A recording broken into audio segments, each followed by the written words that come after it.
আচ্ছা, আমাদের আজকে এখান থেকে করার প্রশ্ন প্র্যাকটিস করার কথা ছিল।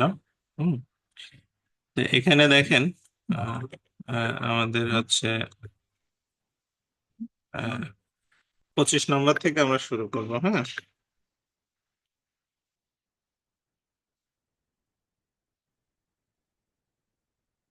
তো 25 নম্বরে কি বলছে যে হচ্ছে আহ, টাকায় 3টি এবং টাকায় আপনার 5টি দরে সমান সংখ্যক লেবু কিনে টাকায় 4টি দরে বিক্রি করলে আপনার শতকরা কত লাভ বা ক্ষতি হবে। ঠিক আছে, তো এই প্রশ্ন আপনাকে আগে বুঝতে হবে। হ্যাঁ, প্রশ্ন না বুঝলে হবে না। এটা এটা হচ্ছে, আপনারা যারা প্রশ্ন আহ, বুঝতে না পারলে আমাকে বলেন। হ্যাঁ, ঠিক আছে।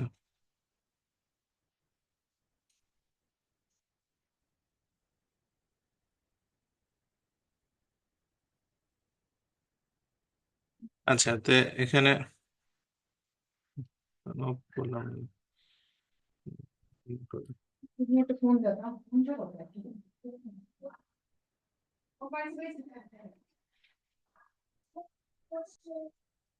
এখানে দেখেন বলছে কি টাকায় 3টি ও টাকায় 5টি দরে সমান সংখ্যক লেবু কিনে টাকায় 4টি দরে বিক্রি করলে শতকরা কত লাভ হবে বা ক্ষতি হবে।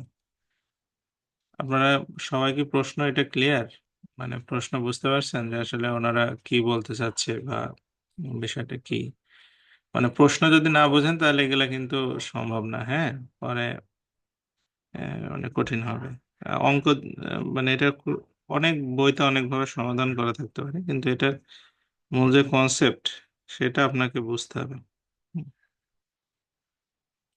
আচ্ছা, আশা করি বুঝছেন সবাই।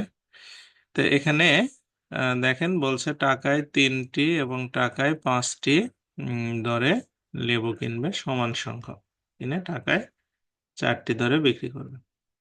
তাহলে আমরা প্রথমে যে কাজটা করব, এটার সহজ উপায়টা হচ্ছে 3, 4 আর হচ্ছে 5 এর লসাগু করে নেব। হ্যাঁ, এর লসাগু করে নেব। ঠিক আছে, লসাগু করলে কত হবে? 3, 4, 5 এর লসাগু হবে হচ্ছে 60। ওকে, আচ্ছা। তো আমি হচ্ছে এখানে প্রতিবার 60টা করে লেবু কিনবো। হ্যাঁ, মনে করি প্রতিবার 60টা করে লেবু কিনছে। মনে করি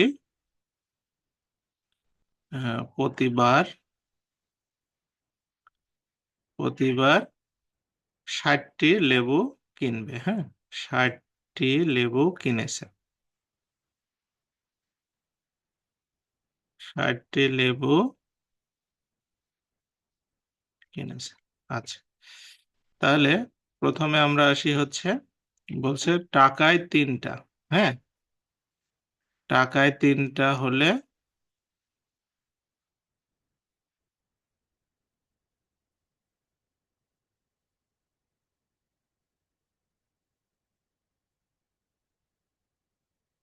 টাকায় 3টি দরে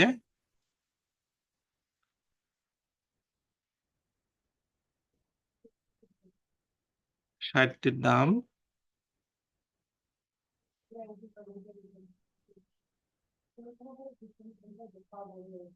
20 টাকা। হ্যাঁ, 20 টাকা। মানে টাকায় যদি 3টা দরে হচ্ছে কিনে, তাহলে এই যে 60টা লেবু সে কিনলো, সে 60টা লেবুর দাম হবে কয় টাকা? 20 টাকা। ঠিক আছে। আর যদি টাকায় 5টি দরে কিনে, 5টি দরে কিনে, তাহলে 60টি লেবুর দাম হবে কয় টাকা? 60কে আমরা যদি 5 দিয়ে ভাগ করি তাহলে পাবো, অর্থাৎ হচ্ছে 12 টাকা। ঠিক আছে, 12 টাকা। তাহলে মোট আমাদের লেবু কিনলো কয়টা? 8টা। মোট লেবু হচ্ছে, না 8টা না, 120টা। 120টা লেবু, টোটাল 60টা 60টা 120টা লেবু। 120টির ক্রয় মূল্য হচ্ছে কত? 120টির ক্রয় মূল্য হবে 32 টাকা। এই 12 টাকা আর 20 টাকা মিলে 32 টাকা।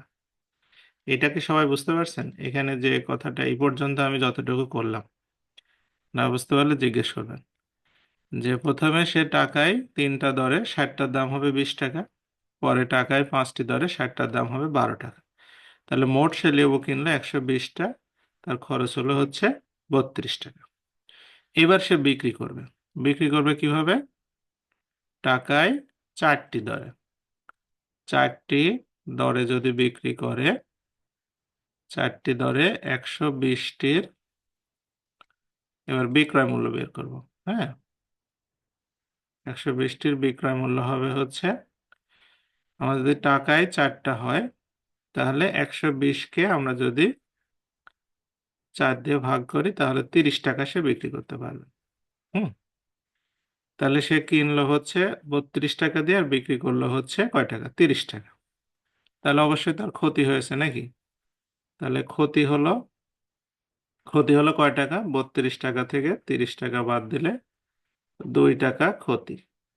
তাহলে কত পার্সেন্ট ক্ষতি হলো? এই যে 2 টাকা ক্ষতি হলো কত টাকাতে? আমাদের ক্রয় মূল্য হচ্ছে 32 টাকাতে, গুণন 100। ঠিক আছে? তাহলে এটা কাটলে 16 হচ্ছে, তাহলে হচ্ছে 100/16। হ্যাঁ, তাহলে আরো যদি আমরা ছোট করি তাহলে 50/25/4 হবে, তাই না? 4 দিয়ে যদি আমরা কাটি তাহলে এটা 25/4, তাহলে 4×6 = 24, হচ্ছে 6.125 হবে এটা ভাগ করলে, এত পার্সেন্ট। এটা হচ্ছে উত্তর। হুম, ঠিক আছে। এত পার্সেন্ট হচ্ছে কি ক্ষতি হলো। সবাই কি বুঝতে পারছেন? না বুঝতে পারলে জিজ্ঞেস করবেন, এই টাইপের অনেক প্রশ্ন আছে, পরে আমাদের লাগবে। হ্যাঁ,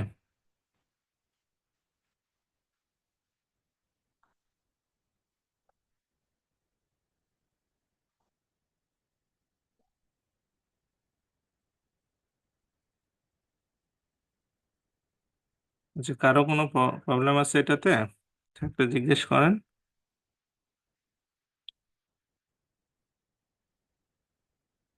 পার্সেন্টের হিসাবটা সহজ, যে আপনার এই 2 টাকা আমাদের কি হলো? ক্ষতি হলো। আমাদের ক্রয় মূল্য কত? 32 টাকা। তাহলে 2 উপরে 32 নিচে 100 দিয়ে ভাগ, এটা কাটাকাটি করলে 25/4 হবে। 25কে 4 দিয়ে ভাগ করলে হবে।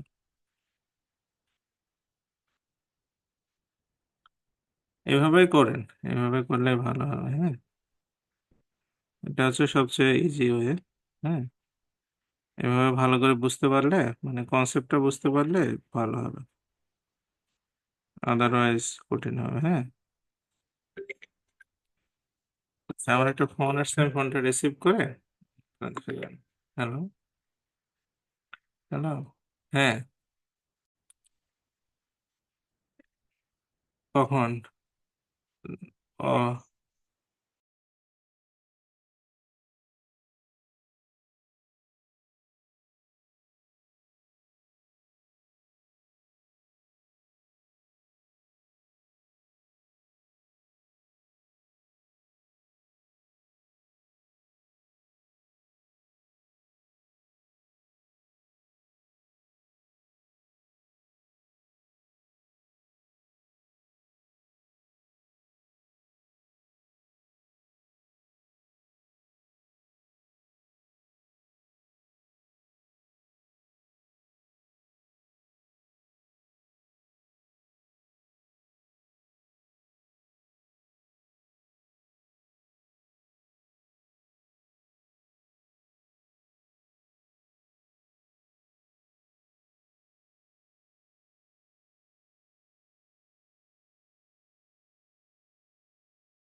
আচ্ছা, আমরা চলে আসি, ব্যাক করি। এখানে বলছে একটা পণ্যের ক্রয় মূল্য দ্বিগুণ করা হলে মুনাফা বেড়ে 3 গুণ হবে।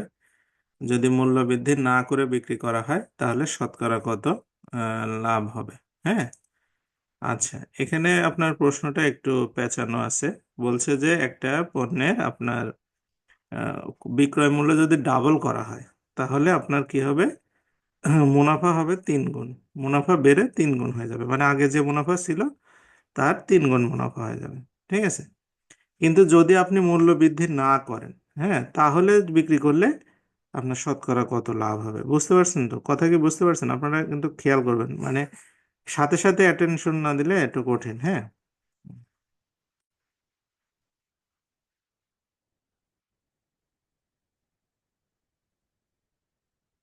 আচ্ছা, আমি এখানে দুইটা জিনিস লিখি, একটু বোঝার চেষ্টা করেন। যে মানে দুইটা আমি সাইড করি। একটা হচ্ছে, ধরেন আমি বলছে যে প্রথমে আমি বিক্রয় মূল্য ধরলাম, একটা বিক্রয় মূল্য থাকলো। হুম। বিক্রয় মূল্য আর একটা হচ্ছে ক্রয় মূল্য, তাই না? ক্রয় মূল্য আর একটা হচ্ছে মুনাফা। হুম। তিনটা। ঠিক আছে। আচ্ছা, আর এটা হচ্ছে আপনার বৃদ্ধির পূর্বে, আর একটা হচ্ছে বৃদ্ধির পরে। এভাবে আমরা হিসাব করে বলছি একটি পণ্যের বিক্রয় মূল্য দ্বিগুণ হলে, বিক্রয় মূল্য ধরেন এখানে আমি ধরলাম হচ্ছে 100 টাকা। ঠিক আছে। তাহলে এই বৃদ্ধির পরে বিক্রয় মূল্য কত হবে? নতুন বিক্রয় মূল্য হবে, এটা বৃদ্ধির পর লিখি এখানে। হুম। আপনার বোঝার খাতিরে আমি এভাবে করতেছি, বইয়ে লেখা আছে সুন্দর করে। বৃদ্ধির পরে বিক্রয় মূল্য কত হবে? 100 টাকা। কি করতে বলছে ওনারা? দ্বিগুণ। তাহলে এটা হবে 200 টাকা, নাকি? 200 টাকা হবে। বুঝতেছেন তো? আচ্ছা, ক্রয় মূল্য কত হবে? ক্রয় মূল্যটা আমি ধরে নিলাম একটা, সেটা ধরে নিলাম এক্স। ক্রয় মূল্য কিন্তু উভয় পার একই হবে, ক্রয় মূল্য বাড়া কমার কথা কিছু বলেনি। হ্যাঁ। আচ্ছা, মুনাফা কত হবে? মুনাফা হচ্ছে ক্রয় মূল্য থেকে বিক্রয় মূল্য আপনি যদি বাদ দেন তাহলে হবে মুনাফা। হুম। এটা বাদ দেন, এখানে আপনার মুনাফা হবে। হ্যাঁ। মুনাফা হবে হচ্ছে 200 - এক্স। ঠিক আছে। হ্যাঁ। এই তো। ওকে।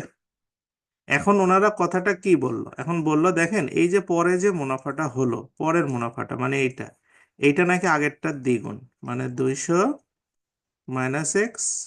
এইটা নাকি হচ্ছে এই আগেরটার, আগেরটার কয় গুণ? মুনাফা বেড়ে 3 গুণ হবে। তাহলে এটার সাথে 3 গুণ করতে হবে। বুঝতে পারছেন কথা কি? তাহলে এটাকে যদি আমরা ক্যালকুলেশন করি তাহলে এটা 300 - 3 এক্স, আর একটা এক্স মিলে 4 এক্স হবে। 300 আর 2 হচ্ছে, না এটা 3 এক্স, ওই পাশে গেলে 2 এক্স হবে, সরি 2 এক্স হবে। 2 এক্স ইকুয়াল টু হচ্ছে 100 হবে, আর এক্স এর মান হচ্ছে 50। 50, অর্থাৎ ক্রয় মূল্য হচ্ছে 50 টাকা। ক্রয় মূল্য হচ্ছে 50 টাকা, মানে আমাদের ক্রয় মূল্য 50 টাকা এবং লাভও হচ্ছে 50 টাকা। তাহলে একটা জিনিস দেখেন, বলছে যদি দাম না বাড়ানো হয়, মানে এই 50 টাকা যদি না বাড়ানো হয়, 50 টাকা যদি 50 টাকায় থাকে, তাহলে মুনাফাও 50 টাকায় হবে। তাহলে কত পার্সেন্ট মুনাফা হবে? তাহলে মুনাফা হবে 100%। 50 টাকাতে 50 টাকা মুনাফা, তাহলে 100% মুনাফা হবে। হ্যাঁ। বুঝতে পারছেন বিষয়টা কি? ওনারা বলছে যদি মূল্য বৃদ্ধি না করা হয় তখন বিক্রি করলে শতকরা কত লাভ হবে। তাহলে মূল্য বৃদ্ধি যদি আমি না করি তাহলে আমার কেনা দাম 50 টাকা, বিক্রি হবে মানে লাভ হবে 50 টাকা। তাহলে 50 টাকাতে 50 টাকা লাভ, তাহলে 100% লাভ হচ্ছে। হ্যাঁ। ওকে। এই সবাই ক্লিয়ার এটা?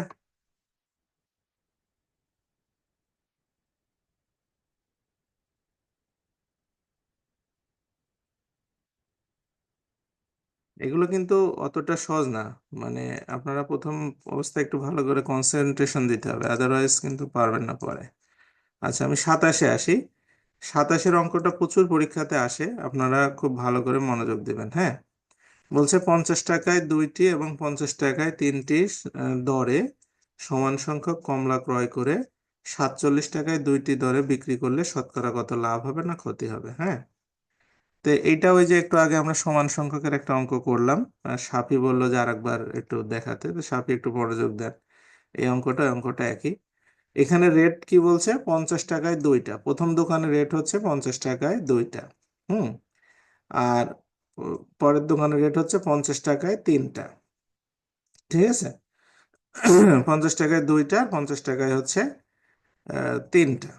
হ্যাঁ, তাহলে হচ্ছে এখানে আমাদের আহ, আপনার এখানে একটা জিনিস বোঝার আছে যে প্রত্যেক দোকান থেকে কিন্তু সমান সংখ্যক কমলা কিনবে, সমান সংখ্যক, মানে এই দোকানে যে কয়টা কিনবে ওই দোকানে সেই কয়টা কিনবে।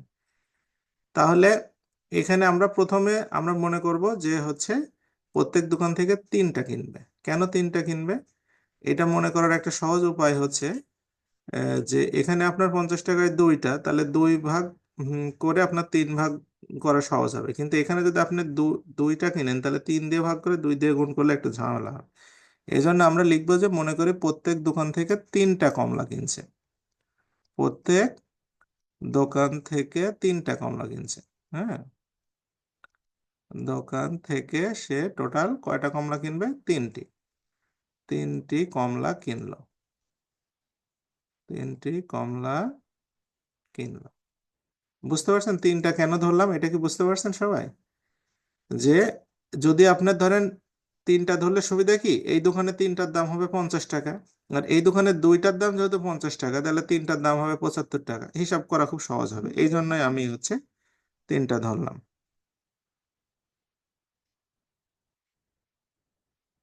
ঠিক আছে, সবাই কি বুঝছেন এটা?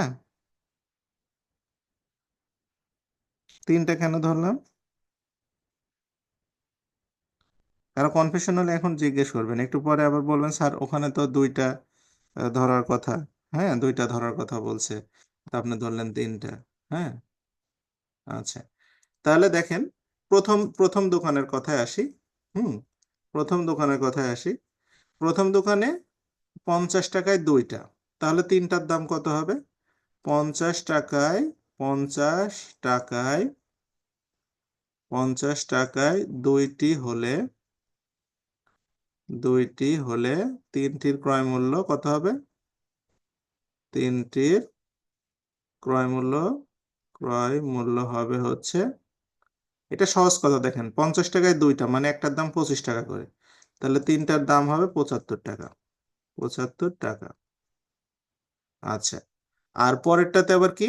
পরেরটাতে যদি হচ্ছে আপনার 50 টাকায় 3টা হলে 3টার ক্রয় মূল্য কত হবে? এখানে 50 টাকায় হবে, তাই না? 50 টাকায় যেহেতু 3টা, তাহলে 50 টাকা।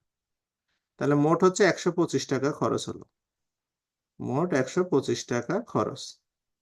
আমরা ফল কিনলাম কয়টা? 6টা। তাহলে 6টার ক্রয় মূল্য হচ্ছে 125 টাকা। ঠিক আছে, আচ্ছা, 6টার ক্রয় মূল্য 125 টাকা। এরপরে আসি, এই 6টা ফল সে বিক্রি করবে। হুম, বিক্রি করবে 47 টাকায় 2টা বিক্রি করবে। হুম, 47 টাকায় 2টা, তাহলে 47 টাকায় 2টি হলে 6টির বিক্রয় মূল্য, 6টির বিক্রয় মূল্য হবে হচ্ছে, এটা সহজ কথা, দেখেন আমাদের 47 টাকা দাম, কয়টার দাম? 2টা, তাহলে 2 দিয়ে ভাগ করলে একটার দাম পাবো, আর 6টার দাম আমাদের বের করতে হবে। তাহলে 3 দিয়ে 47 গুণ করলে 3 7 21, আর তোমার 2 3 4 12, আর হচ্ছে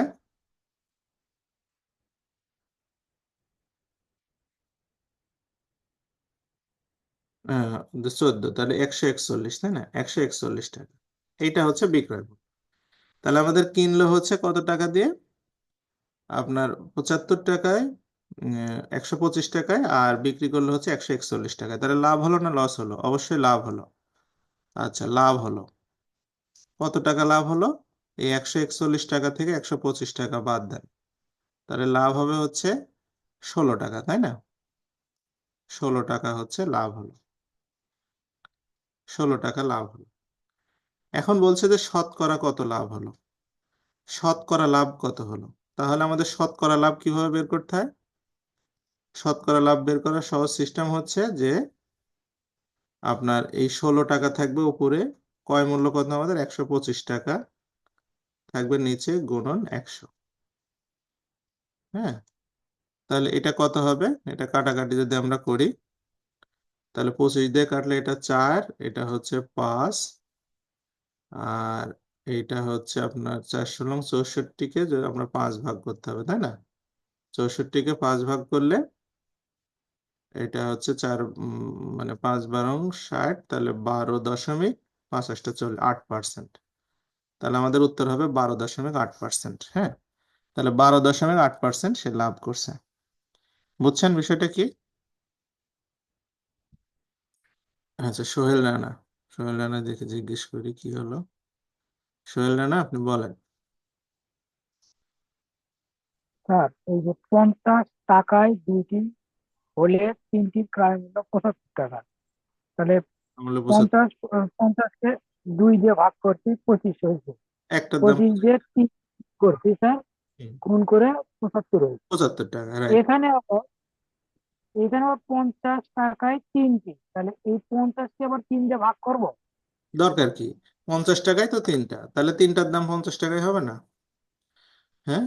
এখানে তো স্যার, স্যার এখানে আমার একটু কনফিউজ হইতেছে। 50 টাকায় দুইটি, তাহলে 25 25 50 হয়েছে। 2 দিয়ে ভাগ করছি 50কে। আর এখানে তো বলেই দিছে যে তিনটার দাম 50 টাকা, তাহলে আপনার তিনটার দাম আবার ভাগ টাগ করার দরকারটা কি? এখানে বলাই আছে না যে তিনটার দাম 50 টাকা, তাহলে তিনটার দাম কত হবে? 50 টাকায় তো লিখছি আমি। হুম। স্যার এখানে এখানে যে আমরা প্রথমে তো লিখে নিলাম, ধরি প্রত্যেক দোকান থেকে 3টি করে কমলা কিনবো। হ্যাঁ, তিনটা করে। এখন আপনি বলছেন যে 50-কে 3 দিয়ে ভাগ করে আবার 3 দিয়ে গুণের কথা বলছেন, একই কথা হচ্ছে না? তিন তিন জি জি কেটে। জি। হ্যাঁ। হ্যাঁ, জি স্যার, জি, জি। ওকে। এই অঙ্কটা আসে, প্রচুর পরীক্ষাতে আসে। আপনাদের লাভ ক্ষতির এটা 100% একটা ইম্পর্টেন্ট অঙ্ক, অনেক পরীক্ষাতে আসে। আচ্ছা, এবার এটাতে চলে আসি। বলছে প্রতিটা 3600 টাকায় দুইটি চেয়ার বিক্রি করলো, একটাতে 20% লাভ হলো, অন্যটাতে 20% ক্ষতি হলো। তাহলে মোট লাভ বা ক্ষতি কত? ঠিক আছে।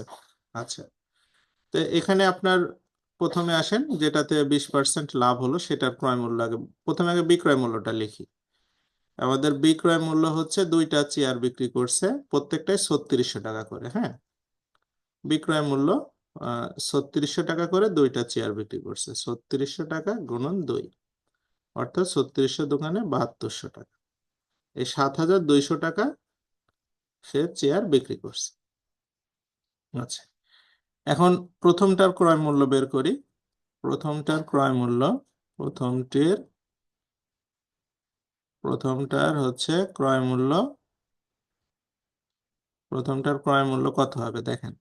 সে যে 3600 টাকায় বিক্রি করছে, এই যে 3600 টাকায় যে বিক্রি করছে, হ্যাঁ, এটাতে নাকি তার 20% লাভ হয়েছে। 20% লাভ হয়েছে। যদি 20% লাভ হয় তাহলে এটাকে আপনি 120 দিয়ে ভাগ করে 100 দিয়ে গুণ করলে আপনি ক্রয় মূল্য পেয়ে যাবেন। হ্যাঁ, 20% লাভ হয়েছে। ওকে। কারণ 20% লাভ হলে তাহলে 120 দিয়ে ভাগ করে 100 দিয়ে গুণ করলেই হয়ে যাচ্ছে। হ্যাঁ, কারণ 20% বেশি আছে এটা। তাহলে এটা আমরা যদি কাটাকাটি করি তাহলে 3000 টাকা হবে।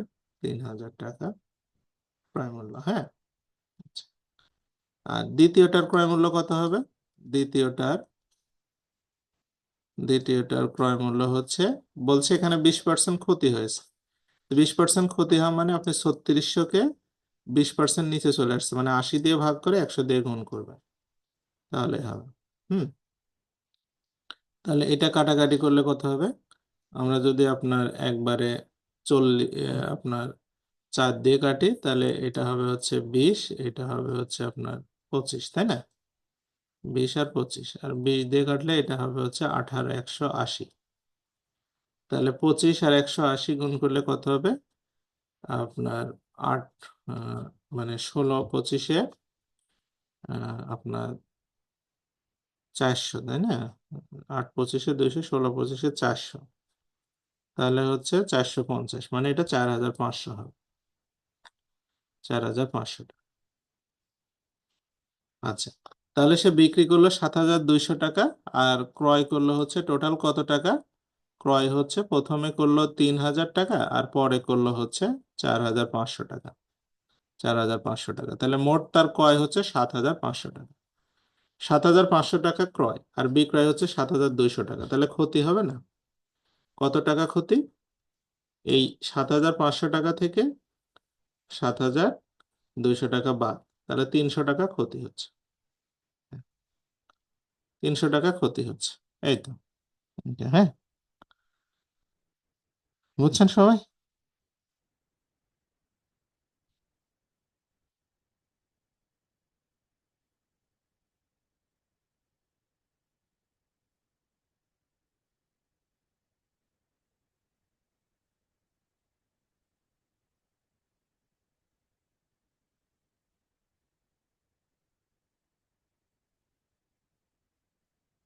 আচ্ছা, তো ঠিক আছে, পরেরটাতে চলে যায় তাহলে।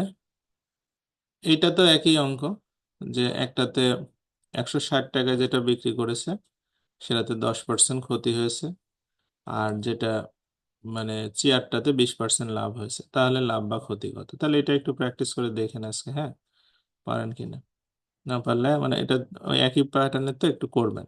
হ্যাঁ, আচ্ছা, এইটাতে আসি। বলছে 10টা লেবুর ক্রয় মূল্য 8টা লেবুর বিক্রয় মূল্যের সমান হলে শতকরা কত লাভ হবে বা ক্ষতি হবে। তো এখানে এগুলো অঙ্ক করার সময় আপনার সহজ উপায় হচ্ছে যে 10টা লেবুর ক্রয় মূল্য 8টা লেবুর বিক্রয় মূল্যের সমান, এখানে একটা লেবুর ক্রয় মূল্য 1 টাকা ধরে নেবেন, তাহলে আপনার জন্য খুবই ভালো হবে। মানে ধরি একটা লেবুর ক্রয় মূল্য হচ্ছে 1 টাকা, ঠিক আছে। একটি লেবুর হচ্ছে ক্রয় মূল্য 1 টাকা। হুম, ক্রয় মূল্য হচ্ছে 1 টাকা ধরবেন, 1 টাকা। তাহলে এখানে বলছে কি 10টা লেবুর ক্রয় মূল্য কত হবে? হ্যাঁ, 10টা লেবুর ক্রয় মূল্য হবে 10 টাকা। এই 10 টাকাতে 8টা লেবু বিক্রি করেছে, তাহলে আমরা লিখবো আটটির আটটির বিক্রয় মূল্য হবে 10 টাকা, তাই না? কারণ 10টার যা দাম সেই দামে সে বিক্রি করেছে, তাহলে আটটির বিক্রয় মূল্য হচ্ছে 10 টাকা। আর আটটির ক্রয় মূল্য তাহলে কত? আটটির ক্রয় মূল্য 1 টাকা দামে কিনছে, তাহলে 8 টাকা দিয়ে কিনছে। হুম, 8 টাকা দিয়ে কিনছে, তাহলে মাঝখানে লাভ কয় টাকা? লাভ হচ্ছে 2 টাকা। 2 টাকা লাভ হলো। এখন বলছে শতকরা লাভ কত। তাহলে 2 টাকা লাভ হলো, কেনা দাম হচ্ছে 8 টাকা, 8 টাকাতে 2 টাকা লাভ গুণন 100, তার মানে 25%। হ্যাঁ, অর্থাৎ লাভ হয়েছে 25%। ঠিক আছে, ক্লিয়ার?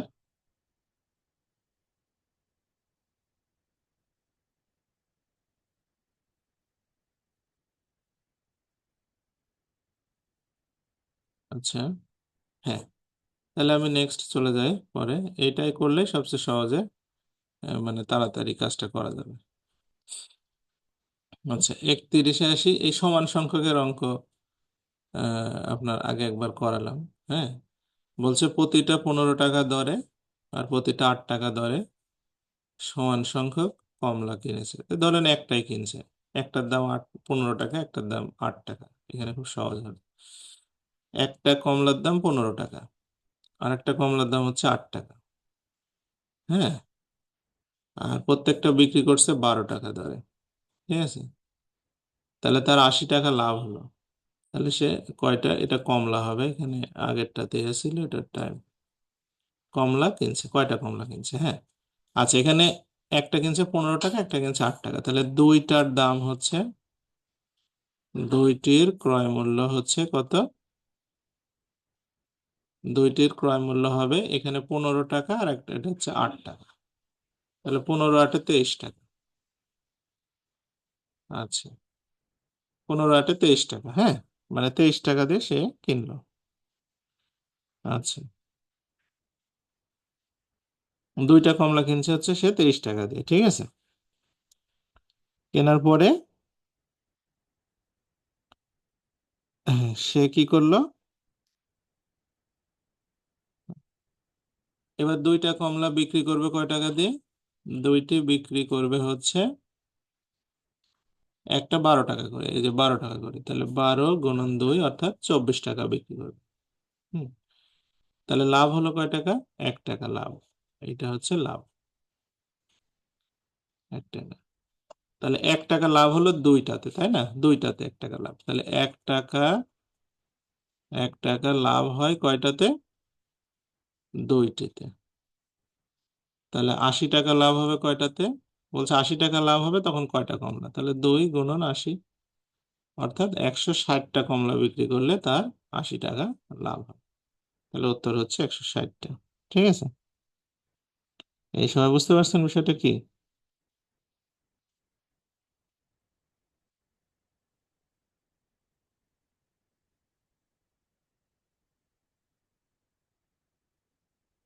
এটা সহজ অঙ্ক, না বোঝার কিছু নাই। 32-এ চলে আসি। 32-এ বলছে একটা দ্রব্য 144 টাকায় যদি বিক্রি করলে তার শতকরা যে লাভ হবে তা ক্রয় মূল্যের সমান। দ্রব্যটির ক্রয় মূল্য কত? বোঝেন ব্যাপারটা, যে মানে 144 টাকায় বিক্রি করলে শতকরা যে লাভ হবে সেটা ক্রয় মূল্যের সমান। এর অর্থ হচ্ছে আপনার ক্রয় মূল্য যদি 10 টাকা হয় তাহলে 10% লাভ, যদি 20 টাকা হয় তাহলে 20% লাভ, যদি 50 টাকা হয় তাহলে 50% লাভ। বুঝতে পারছেন বিষয়টা কি? হুম। ধরেন আমি ধরলাম যে হচ্ছে ক্রয় মূল্য হচ্ছে 50 টাকা, হ্যাঁ। তাহলে এই 50 টাকার সাথে 50 টাকার 50% লাভ যোগ করতে হবে। বুঝতে পারছেন? হ্যাঁ। তাহলে কত টাকা হবে? এটা 50 আর এটা 25, তাহলে 75 টাকা হবে বিক্রয়। এরকম, হ্যাঁ। মানে ওনারা আমাদেরকে বলছে যত টাকা ক্রয় মূল্য তত পার্সেন্ট লাভ হবে। মানে তাহলে এখানে 50 টাকা যদি ক্রয় মূল্য হয় তাহলে 50% লাভ হয়ে 75 টাকা হবে। যদি 60 টাকা ক্রয় মূল্য হয় তাহলে এখানে 60% লাভ হয়ে কি হবে? 60% লাভ হয়ে 96 টাকা বিক্রি হবে। বুঝতে পারছেন? যদি 70 টাকা হয় তাহলে 70 টাকার হচ্ছে 70% লাভ হবে। 70% লাভ হয়ে বিক্রি হবে কত টাকা? 119 টাকা। হ্যাঁ। আবার যদি আপনার 80 টাকা হয় তাহলে 80 টাকার 80% লাভ হবে। 80 টাকার 80% লাভ হয়ে কত হবে? 8 8 64 আর 80 144 টাকা হবে।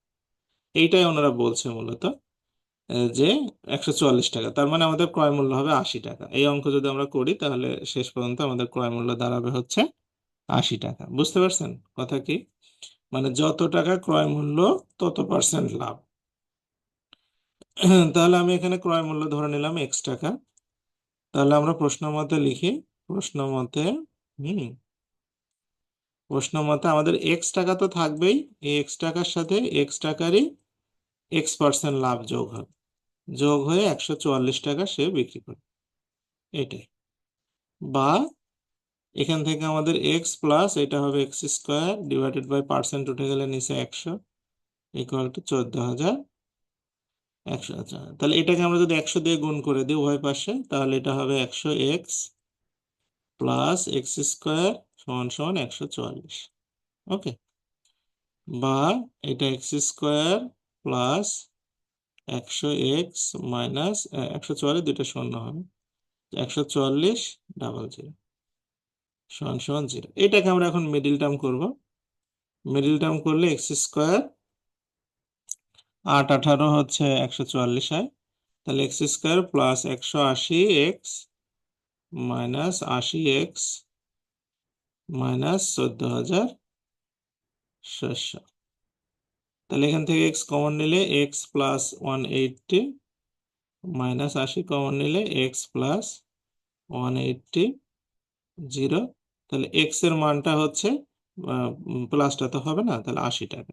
এই যে, তার মানে ক্রয় মূল্য হচ্ছে 80 টাকা। তাহলে 80 টাকা ক্রয় মূল্য হলে 80% লাভ। হ্যাঁ। এই।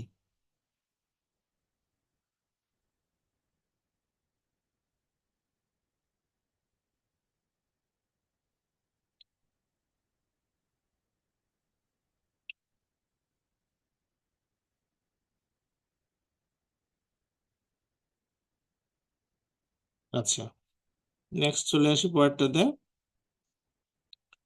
পরেরটাতে বলছে যে একজন অসৎ ব্যবসায়ী ভেজাল দাঁড়িপাল্লা ব্যবহার করে, হ্যাঁ, করে ক্রয়ের সময় 8% লাভ করে, বিক্রয়ের সময় 8% লাভ করে, তাহলে তার লাভ কত? আচ্ছা বলেন তো দেখি, এটা একটু নর্মালি চিন্তা করেন, কত টাকা লাভ হবে? আপনারা তো এটা বোঝার কথা। ভেজাল দাঁড়িপাল্লা ব্যবহার করে কেনার সময় 8% লাভ করে, বিক্রি করার সময় হচ্ছে 8% লাভ করে। হুম। তাহলে কয় পার্সেন্ট লাভ হবে?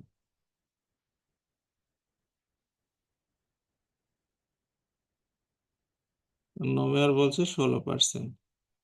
হ্যাঁ, শারমিন বলেন তো কত পার্সেন্ট লাভ হবে? কেনার সময় 8% লাভ, বিক্রির সময় 8% লাভ, তাহলে কত পার্সেন্ট লাভ হবে? 16%। 16%। 8 আর 8 যোগ করে 16%, তাই তো? আচ্ছা, তারপরে আমাদের সোহেল রানা বলেন দেখি, কেনার সময় 8% লাভ, বেচার সময় 8% লাভ, তাহলে কয় পার্সেন্ট লাভ হবে? 16% দুইজন বলছে। হুম, বলেন সোহেল রানা। স্যার হ্যাঁ, আট কেনার সময় পার্সেন্ট আট লাভ পার্সেন্ট আর লাভ, বেচার সময় 8% লাভ, তাহলে কত লাভ হবে? তাহলে হবে 100। হুম, না মানে এমনিতে আপনার আইডিয়া বলেন যে এখানে 8% লাভ, এখানে 8% লাভ, যেমন শারমিন বললো 16%, তাহলে আপনার মতে কত পার্সেন্ট হতে পারে?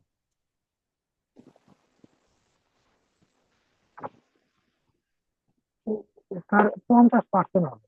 50? জি স্যার। আচ্ছা, তাহলে আর কারো কোনো মতামত আছে যে এই যে মানে সোহেল রানা, তারপরে নোমেয়ার, তারপরে হচ্ছে শারমিন যে বললো যে আপনাদের কারো কোনো ওপিনিয়ন আছে কিনা যে এটাতে হবে? হ্যাঁ। হুম।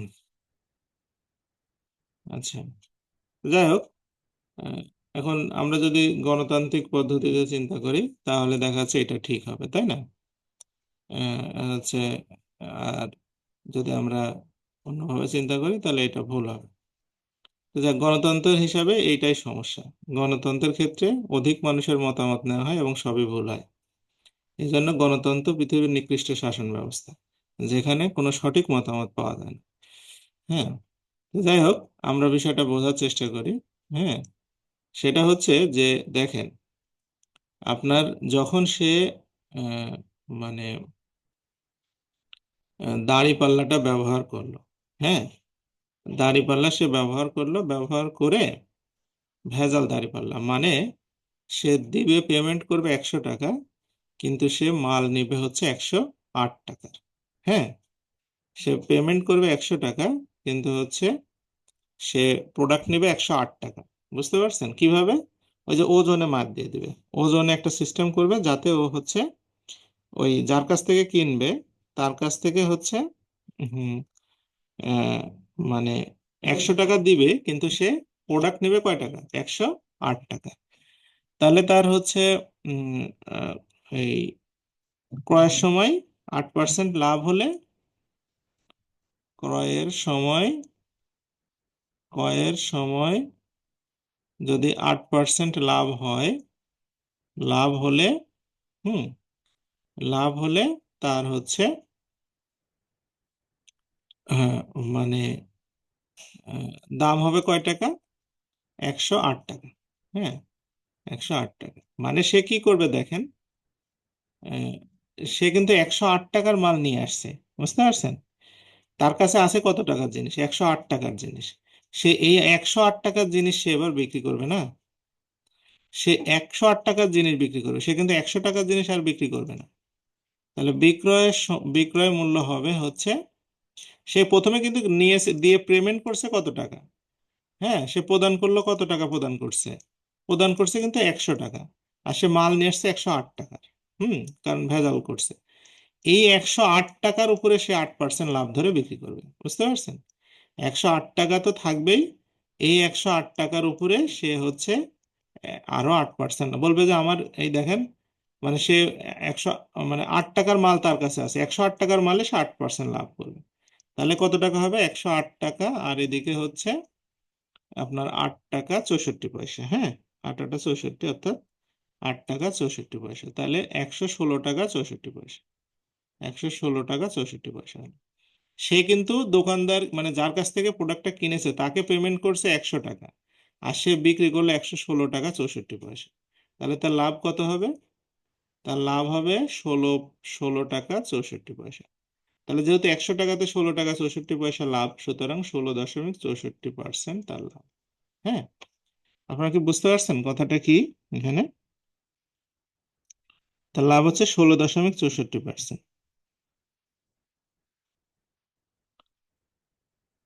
এই সবার কনফিউশন কি গেছে? মানে যদি কোনো কনফিউশন থাকে তাহলে বলতে পারেন। আচ্ছা।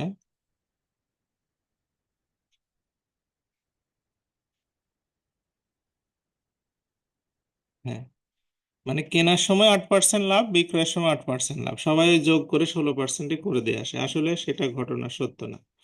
আচ্ছা, মারুফা মনে হয় কিছু বলতে চাচ্ছিল, দেখলাম। মারুফা কিছু বলবেন?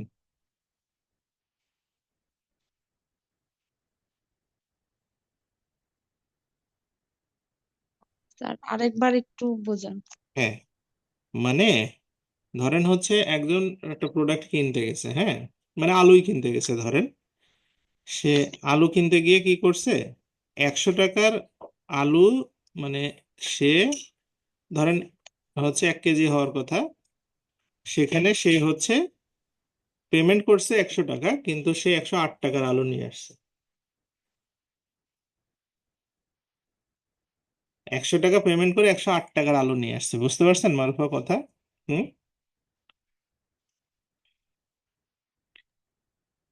জি স্যার।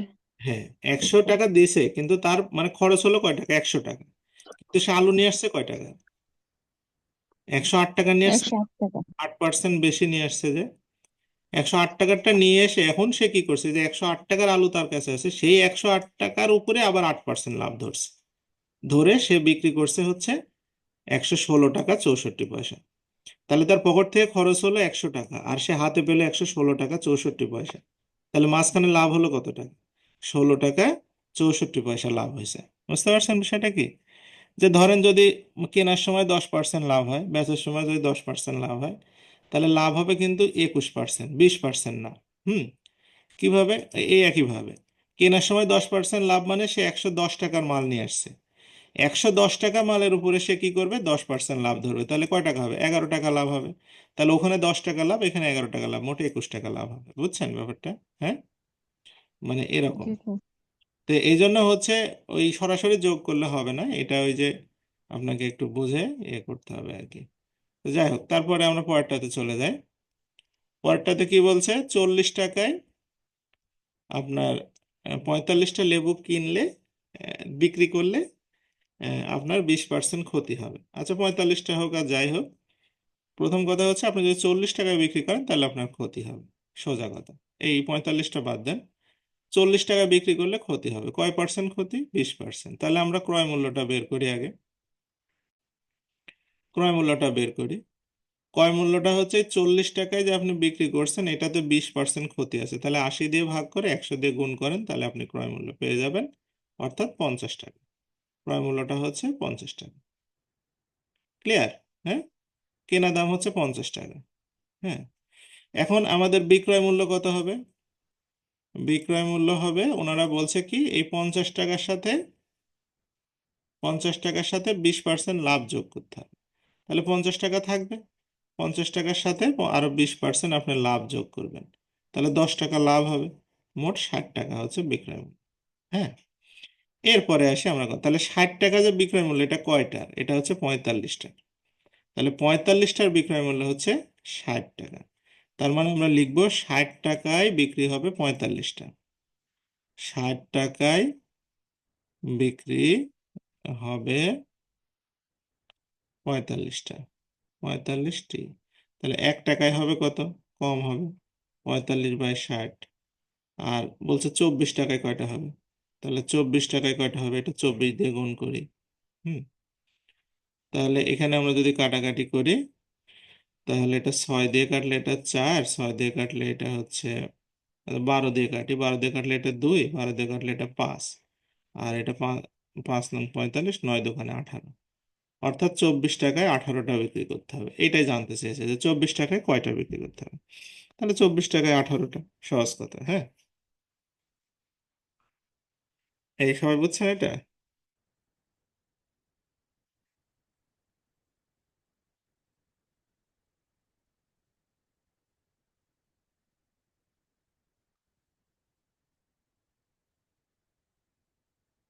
আপনারা রেসপন্স করতে হবে, অসুবিধা থাকলে বলবেন কিন্তু। হ্যাঁ, আমি জানি অনেকেই চুপচাপ থাকলেও ক্রয় মূল্য ক্রয় মূল্য এই যে আপনার 40 টাকা যে হচ্ছে বিক্রয় করছে, যেটার মধ্যে 20% ক্ষতি আছে, তার মানে এটা 80%, 80 দিয়ে ভাগ করে 100 দিয়ে গুণ করলে তো 50 টাকা হয়ে যায়।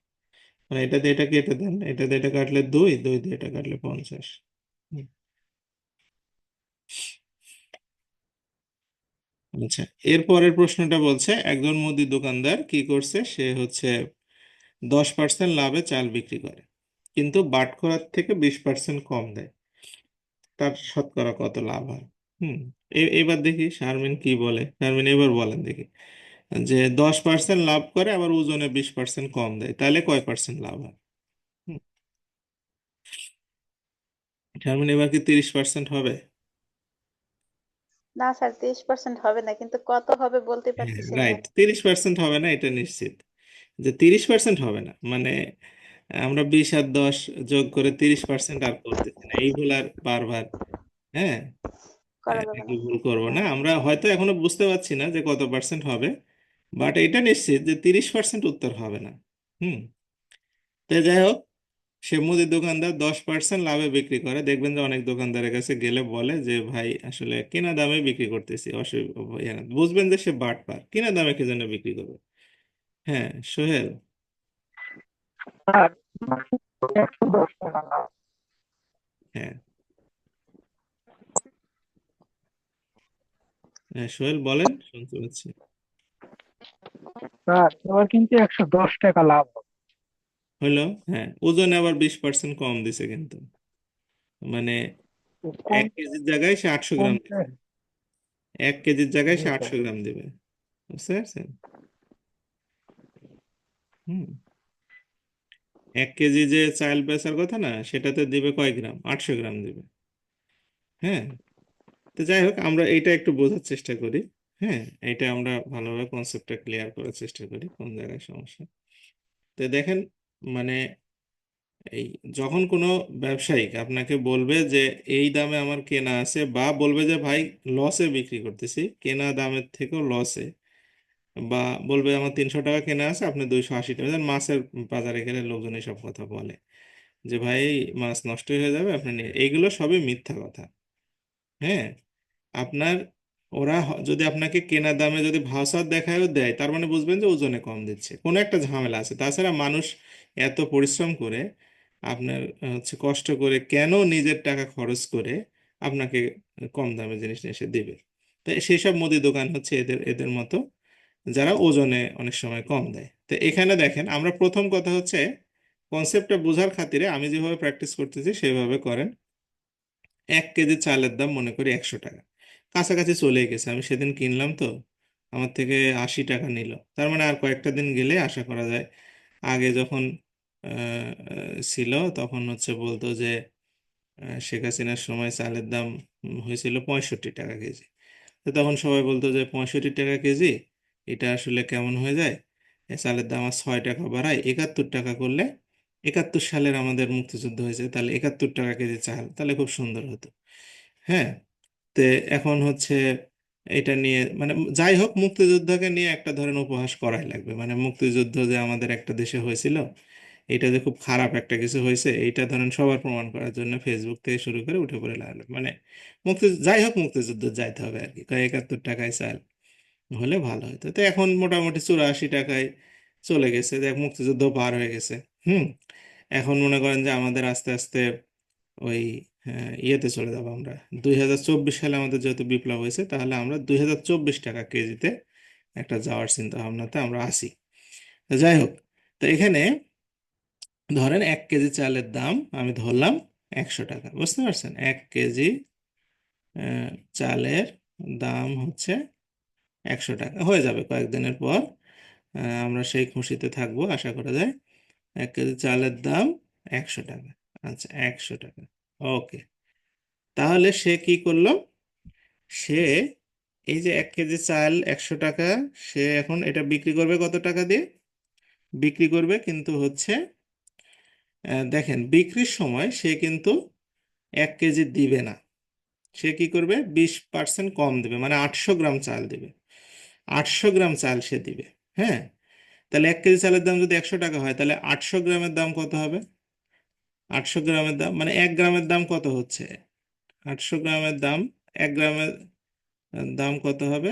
1 গ্রামের দাম হবে 800 গ্রামের দাম হবে 80 টাকা, তাই না?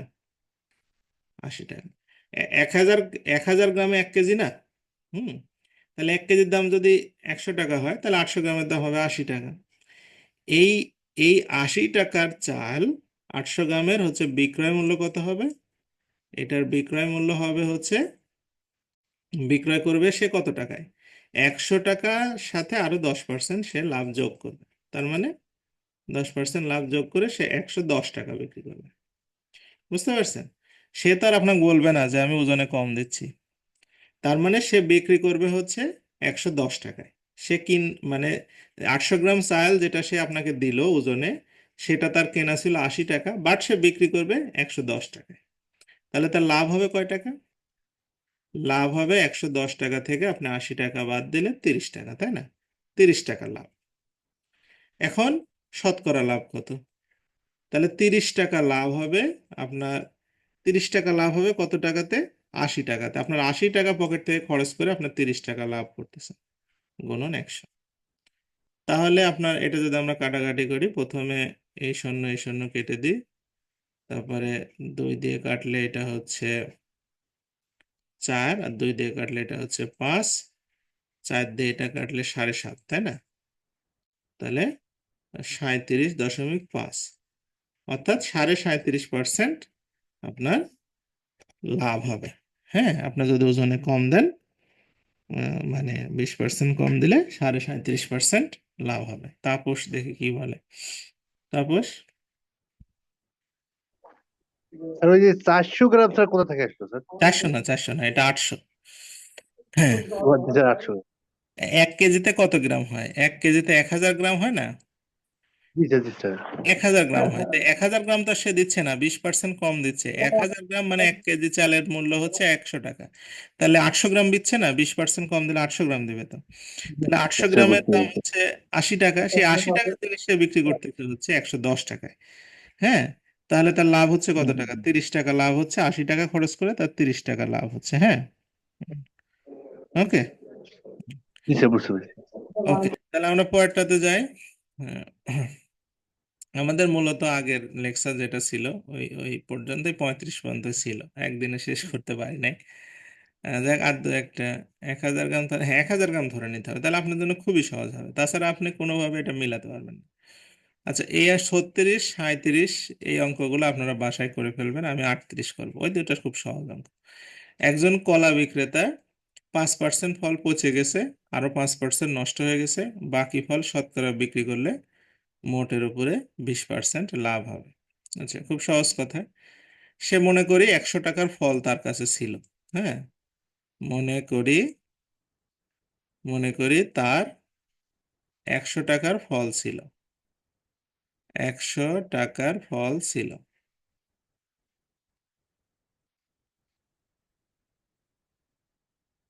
100 টাকার ফল ছিল।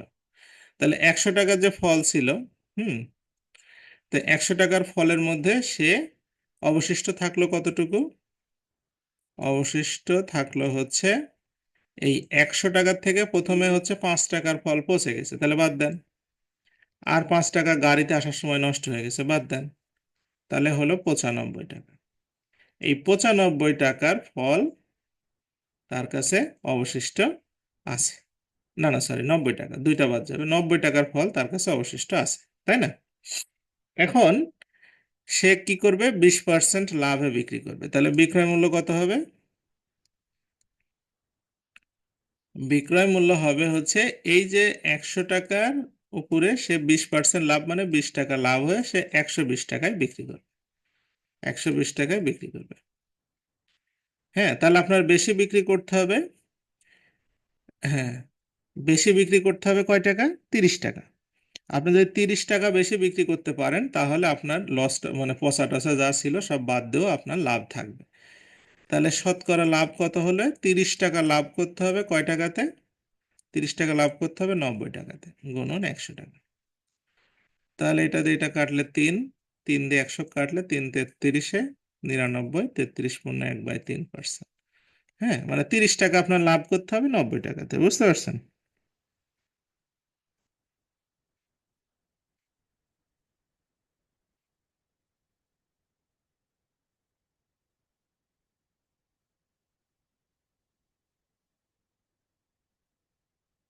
আচ্ছা, আমরা দু একটা অঙ্ক করে আগামী দিনের জন্য রেখে দিব।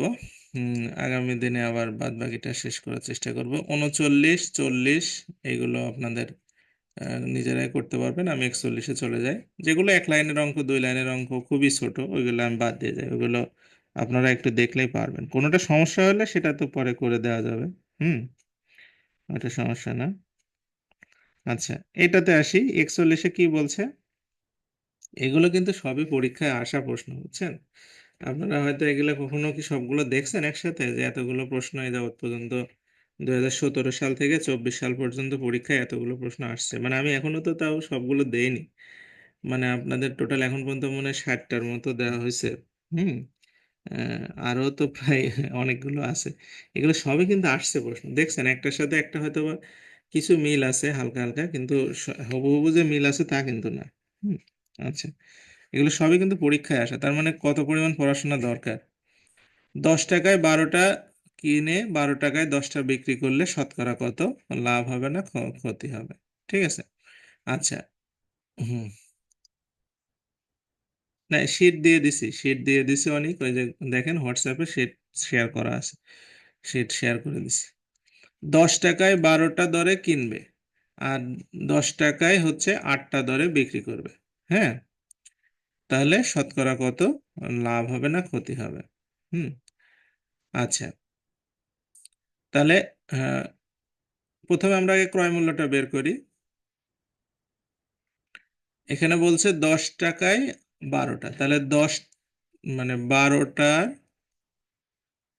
12টার ক্রয় মূল্য হচ্ছে 10 টাকা। হ্যাঁ, 10 টাকা। তাহলে একটার দাম কত হবে? 10কে 12 দিয়ে ভাগ করলে হবে। আর এখানে 8টা, তাহলে 8টার ক্রয় মূল্য কত হবে? 8টার ক্রয় মূল্য হচ্ছে 10 গুণন 8 ভাগ হচ্ছে 12। তাই এটা কাটাকাটি করলেই পাবো। না, অনেক আর একটা শীট দিয়েছি, আজকে শীট দেওয়া আছে, আপনি গ্রুপ চেক করেন, পাবেন। আচ্ছা, তাহলে এটা কাটাকাটি করি। 4 দিয়ে কাটলে এটা 2, এটা 3, তাহলে 20/3 টাকা। এটা হচ্ছে তার কি, 8টার হচ্ছে ক্রয় মূল্য।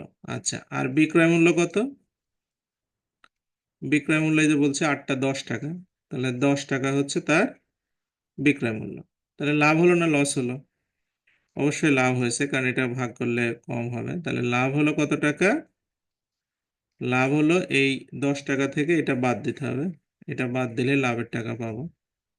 তাহলে এখানে 3 লসাগু, 3×10 30 মাইনাস হচ্ছে 20, তার মানে 10/30। এটা হচ্ছে লাভ।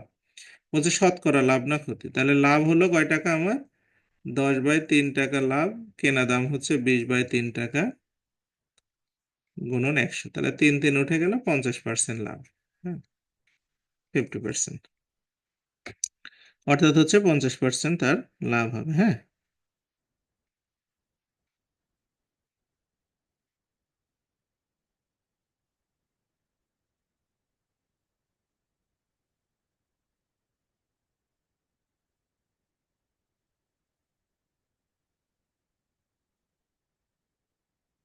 আচ্ছা, তাহলে 41 পর্যন্ত থাক নাকি? আপনারা হচ্ছে, মানে আমরা আগামী দিন শুরু করব হচ্ছে 48 থেকে।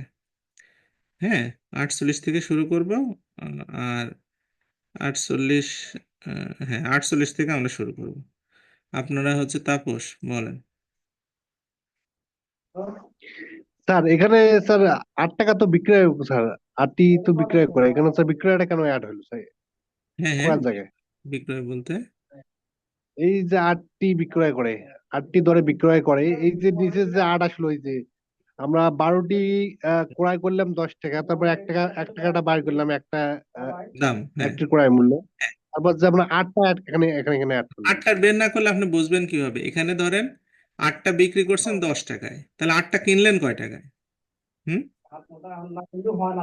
আটটা কয় টাকায় আচ্ছা আচ্ছা, কিনেছেন সেটা আমাদের বের করতে হবে না? জি জি স্যার। তাহলে আর একটা একটা কিনেছেন এই টাকা দিয়ে, তাহলে আটটা কিনেছেন 8 দিয়ে গুণ করলে পাবেন এই টাকায়। হ্যাঁ, একটার জি দাম স্যার। যদি এই টাকা হয় তাহলে আটটার দাম কত হবে? 20/3 টাকা। তাহলে এইটা হচ্ছে ক্রয় মূল্য আর এটা হচ্ছে বিক্রয় মূল্য। ক্রয় মূল্য থেকে বিক্রয় মূল্য বাদ দিলে লাভ পাওয়া যাবে। হ্যাঁ, জি স্যার। তাহলে আমাদের আগামী দিন আমরা 48 থেকে শুরু করব। আপনারা এই 48টার ভিতরে কারো যদি কোনো কনফিউশন থাকে বা থাকে, এই প্রথম 48টা আপনারা ক্লিয়ার করে রাখবেন। আমরা আগামী দিন 48 এই যে এইটা থেকে আমরা শুরু করব। হ্যাঁ, এটা থেকে শুরু করব। আশা করি আগামী ক্লাসে আমাদের লাভ ক্ষতি আমরা শেষ করতে পারবো।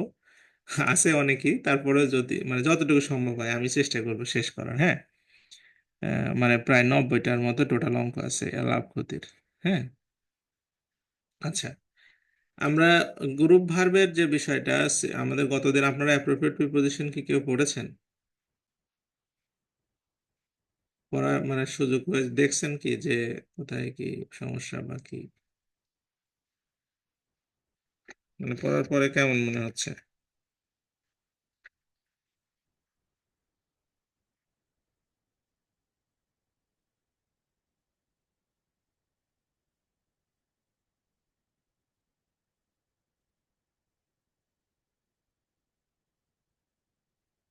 আচ্ছা, আজকে আপনাদের আমি কিছু কিছু পোর্শন আরো পড়তে হবে। হ্যাঁ, হ্যাঁ, আচ্ছা, কিছু কিছু যেগুলো পড়ছেন সেগুলো আরো মানে ভালো করে পড়তে হবে। অ্যাপ্রোপ্রিয়েট প্রিপোজিশন ওই যেগুলো আমি শেয়ার করছি ওইগুলোই পড়তে হবে, ওর বাইরে পড়ার দরকার নাই। হ্যাঁ, না শেষ করতে পারার কথা না, একদিনে শেষ করতে পারলে তো সুপারম্যান, এটা তো বিশাল ব্যাপার। হ্যাঁ, আচ্ছা, আমাদের হচ্ছে আজকে আপনাদের আমি গ্রুপ ভার্বের কয়েকটা জিনিস দেখাবো। গ্রুপ ভার্ব অনেক আছে, গ্রুপ ভার্বের সবগুলো পড়া সম্ভব না। আমি কয়েকটা যেগুলো পড়তে বলবো আপনারা শুধু সেইগুলোই পড়বেন। গ্রুপ ভার্বের মূলত এই পড়বেন হচ্ছে আহ, মানে কয়েকটা আমি টাচ করে যাব, শুধু সেইগুলো দেখবেন। আর আদারগুলো যারা খুবই ভালো প্রস্তুতি নিতে চান, হাই প্রিপারেশন, ওগুলো খুব আসে কম, কিন্তু আপনার কনফিডেন্সের জন্য আপনি পড়তে পারেন। আমি এখানে গ্রুপ ভার্বে যেগুলো শেয়ার করছি সেইগুলোর মধ্যে থেকে আমি কিছু টাচ করব, সেইগুলো আপনারা গ্রুপ ভার্ব হিসেবে পড়বেন। আর 2017 সাল থেকে 2024 সাল পর্যন্ত যত প্রিপোজিশন আসছে এখন পর্যন্ত পরীক্ষায়, এই 8 বছরের সব এখানে আছে। তো এইগুলো আপনারা যদি ওই প্রিপোজিশন পড়ানো হয়েছে এবং হচ্ছে অ্যাপ্রোপ্রিয়েট প্রিপোজিশনও পড়ানো হয়, মানে পড়তে আপনাদের দিয়েছি, আজকে গ্রুপ ভার্ব পড়াবো। এই 3 চ্যাপ্টার থেকে মূলত এই প্রশ্নগুলো হয়। তো এখানে এই যে যতগুলো প্রশ্ন আমি আপনাদের সাথে এখানে আমার এতদূর পর্যন্ত যতটুকু নখদর্পণ আছে সেটুকু দিয়েছি, আরো হয়তো থাকতে পারে, দিব। তবে আপনারা যদি এই প্রিপোজিশন, গ্রুপ ভার্ব আর অ্যাপ্রোপ্রিয়েট প্রিপোজিশন যদি ঠিকভাবে পড়া থাকে তাহলে ওই প্রশ্নগুলো, বিগত সালের প্রশ্নগুলো একটু চেক করবেন যে আপনার কমন পড়তেছে কিনা। অবশ্যই কমন পড়বে আশা করা যায়। তা আমরা চলে আসি গ্রুপ ভার্বে কিভাবে পড়তে হবে, কোনটা কোনটা পড়বেন সেগুলো। প্রথমে আসেন হচ্ছে ব্লো। ব্লো থেকে মূলত ব্লো অ্যাওয়ে, ব্লো অফ আর হচ্ছে ব্লো আপ, এই তিনটা অবশ্যই পড়বেন। ব্লো অ্যাওয়ে মানে যখন ব্লো অ্যাওয়ে একসাথে বসে তখন সেটার অর্থ দাঁড়ায় যে ঝড়ে কোনো একটা আহ, বাড়িঘর বা গাছপালাকে তুলে নিয়ে গেছে। ঝড়ে, ঝড়ে উঠে গেলে সেটাকে আমরা বলি হচ্ছে, না জিকেতে সাল মুখস্থ রাখা সমস্যা হলে বাদ দেন। হ্যাঁ, আপাতত যেগুলো বেসিক প্রশ্ন সেগুলো মুখস্থ করতে দেন, সাল একা একাই হয়ে যাবে 2-3 বার পড়লে। আর ব্লো অফ, অফটা হচ্ছে মানে যখন ইঞ্জিন থেকে যে কার্বন ডাই অক্সাইড নির্গত হয় গাড়ির ইঞ্জিন থেকে, তখন আমরা বলি ব্লো অফ। আরেকটা হচ্ছে ব্লো আপ, এটার অর্থ হচ্ছে বিস্ফোরণ, মানে বোম টোম বা মাধ্যমে কোনো বিস্ফোরণ হওয়া, যেটা দ্বারা ডিস্ট্রয় হওয়া। তাহলে ব্লো থেকেই তিনটা অবশ্যই পড়বেন। এরপরে আমরা চলে আসি ব্রেক। ব্রেকের থেকে ব্রেক থেকে মূলত খুবই ইম্পর্টেন্ট হচ্ছে ব্রেকডাউন। হ্যাঁ, ব্রেকডাউন শব্দের অর্থ হচ্ছে ভেঙে পড়া, স্বাস্থ্য ভেঙে পড়া বা অফিস আদালত, যেমন একটা কম্পিউটার ব্রেকডাউন মানে নষ্ট হয়ে যাওয়া। একটা হচ্ছে ব্রেক ফোর্থ, ফোর্থ মানে হচ্ছে হঠাৎ করে সামনে চলে, সাডেনলি প্রকাশ পাওয়া। হ্যাঁ, আর একটা হচ্ছে ব্রেক থ্রু। ব্রেক থ্রু মানে হচ্ছে জোর করে কোনো কিছু আহ, মানে সরানো আর কি। হ্যাঁ, তারপরে এই ব্রেক আউট, ব্রেক আউটটা মানে ছড়িয়ে পড়া, যেমন করোনা ভাইরাস ছড়িয়ে পড়ছিল আমাদের দেশে, এটাকে বলে ব্রেকআউট। তো এই ব্রেক থেকে আপনারা এই চার সেন্টেন্স সহ এই মোটামুটি 4টা প্রশ্ন ভালো করে দেখবেন। এরপরে চলে আসি ব্রিং। ব্রিং থেকে মূলত বিং ফোর্থটা আসে, আর খুব একটা আসে না। বিং অ্যাবাউট আর ফোর্থ এই দুইটা দেখতে পারেন। বিং অ্যাবাউট শব্দের অর্থ কোনো কিছু ঘটানো, আর বিং ফোর্থ অর্থ হচ্ছে কোনো উৎপাদন করা, যেমন হচ্ছে চাল ডাল গম এগুলো উৎপাদনকে আমরা বলি হচ্ছে বিং ফোর্থ। ওকে, আচ্ছা। এরপরে আমরা চলে আসি হচ্ছে ব্রাস্ট। ব্রাস্ট থেকে দুইটা প্রশ্নই খুবই আসে পরীক্ষায়, একটা হচ্ছে ব্রাস্ট ইনটু টিয়ার্স আর একটা হচ্ছে বাস্ট আউট লাফিং। যদি আপনি কোনো কিছু কান্না হয় তাহলে সেটা হবে বাস্ট ইনটু টিয়ার্স, আর যদি হচ্ছে হাসি হয় তাহলে বাস্ট আউট লাফিং। যেমন the girl burst into tears মানে সে কান্নায় ভেঙে পড়লো, দ্য গার্ল বাস্ট ইনটু লাফিং অর্থ হচ্ছে সে হাসিতে ফেটে পড়লো। এই আচ্ছা, এই দুইটা খুব ভালো করে মুখস্থ করবেন, এটা আসে পরীক্ষায়। এরপর আসি কাট। কাট মানে হচ্ছে কেটে ফেলা। এখানে হচ্ছে আহ, বেশিরভাগ ক্ষেত্রে হচ্ছে আপনার দুইটা বেশি আসে। একটা হচ্ছে আপনার কাট ডাউন মানে আপনার খরচ কমানো, খরচ কমানো যেটা সেটার সাথে কাট ডাউন হয়। আর এটা হচ্ছে কাট আপ। কাট আপ মানে হচ্ছে বিচ্ছিন্ন করে দেওয়া, লাইন কাট আপ করে দেওয়া, কারেন্টের লাইন কাট আপ করা, বন্ধুর সাথে সম্পর্ক কাট আপ করা, এগুলোকে বলা হয় কাট। হ্যাঁ, এই দুইটাই আসে এখান থেকে, এই দুইটার বাইরে আসে না। এরপর আমরা চলে আসি হচ্ছে ডাই। ডাই থেকে সবই পড়তে হবে। হ্যাঁ, ডাই থেকে আপনার প্রশ্ন যেহেতু হবেই, আর এগুলো সবই ইম্পর্টেন্ট। ডায়ের ভিতরে প্রথমে আছে হচ্ছে ডাই অ্যাওয়ে। হুম, ডাই মানে ডাই শব্দের অর্থ মারা যাওয়া। তো ডাই অ্যাওয়ে ব্যাপারটা হচ্ছে কি, কোনো শব্দ যখন বাতাসের সাথে মিশে যায় তখন সেটাকে বলে আমরা ডাই অ্যাওয়ে। ডাই বাইটা হচ্ছে দুর্ঘটনায় মারা যাওয়া, আত্মহত্যা করা, মহামারীতে মারা যাওয়া, কোনো ভায়োলেন্স মানে মানে যদি কোনো মারামারি এগুলোতে মধ্যে মারা যায় তাহলে সেই ক্ষেত্রে ডাই বাই বসাতে হবে। ঠিক আছে, মানে যেমন হচ্ছে আপনার উম, আহ, এই যেমন হি ডাইড বাই সুইসাইড আত্মহত্যা, মহামারী হলে ডাইড বাই হচ্ছে আপনার প্যান্ডেমিক, এগুলোর ক্ষেত্রে আমরা বলবো হচ্ছে ডাই বাই। হুম, আর ডাই ফর অর্থ দেশের জন্য মারা যাওয়া, মহৎ কাজ করা, যা দেশ ও জাতি, যেমন মিলিটারিরা যে ঘটনাটা ঘটে, ওই সারা বছর বসে বসে খায় আর ওই ধরেন হয়তো খুব জরুরি কিছু হলে দু একজন মিলিটারি ফোর্স এমার্জেন্সিতে মারা যায়, তখন ওরা দেশের জন্য মারা যায়। হ্যাঁ, আর এখানে হচ্ছে ডাই ফ্রম, এটা হচ্ছে কিভাবে ডাই ফ্রম মানে হচ্ছে আপনি যদি কোনো ক্ষত হয়, কোনো জখম হন বা কোনো আঘাতে মারা যান, অথবা অতিরিক্ত কোনো কিছুর কারণে মারা যান, অতিরিক্ত খাওয়ার কারণে, অতিরিক্ত পরিশ্রমের কারণে, অতিরিক্ত আপনার সর্দি গরমের কারণে, অতিরিক্ত ক্লান্তির কারণে, যে কোনো কিছু অতিরিক্ত হলে যেটা ওভার সেটার ক্ষেত্রেই আপনার কি হবে, মানে ডাই ফ্রম হবে। আচ্ছা, এরপরে হচ্ছে ডাই ইন। ডাই ইন মানে হচ্ছে আপনার কাজের মধ্যে মারা যাওয়া। কাজ অনেকে আছে যে দেখবেন কাজের মধ্যে সুস্থ মানুষ মারা যায়, বা যুদ্ধে গিয়ে মারা যাওয়া, বা দারিদ্রতায় মারা যাওয়া। হ্যাঁ, মানে যে অভাবে অর্থ কষ্টে মারা গেছে এরকম হলে। ঠিক আছে, আরটা হচ্ছে ডাই। ডাই হচ্ছে অফ মানে ক্ষুধা। ক্ষুধা যদি ক্ষুধা লাগে, ক্ষুধাতে মারা যায়, বা কোনো অসুস্থ হয়, যে কোনো ধরনের অসুস্থ হলে সেটা হচ্ছে ডাই অফ হবে। ঠিক আছে, আর ডাই অন যেটা সেটা ফাঁসির কাস্টে মারা যাওয়া, যে স্পেসিফিক ডেট করে সেখানে হচ্ছে মারা যাওয়া। ডাই আউট হচ্ছে বিলুপ্ত হয়ে যাওয়া একদম, যেমন ডাইনোসরস। হুম, এই। তো যাই হোক, এইগুলো হচ্ছে ডাই গেল। আর হচ্ছে গিভ। গিভ এর ক্ষেত্রে আপনার যেটা দেখবেন সেটা হচ্ছে গিভ আপ মানে স্যাক্রিফাইস করা বা ত্যাগ করা, সোজা কথা। হ্যাঁ, শুধু স্যাক্রিফাইস না, মানে বদ অভ্যাস ত্যাগ করাও গিভ আপ। যেমন হচ্ছে সিগারেট খাওয়া ত্যাগ করা, এটা তো স্যাক্রিফাইস হচ্ছে না। হ্যাঁ, তো যারা সিগারেট খায় তাদের কাছে এটা আবার বিশাল স্যাক্রিফাইস। আর এটা হচ্ছে গিভ ইন মানে কোনো কিছুতে রাজি হওয়া বা নতি স্বীকার করা বা সারেন্ডার করা। এই দুইটা এখান থেকে দেখবেন ভালো করে। এরপরে আসি আমরা লুকের কথায় আসি।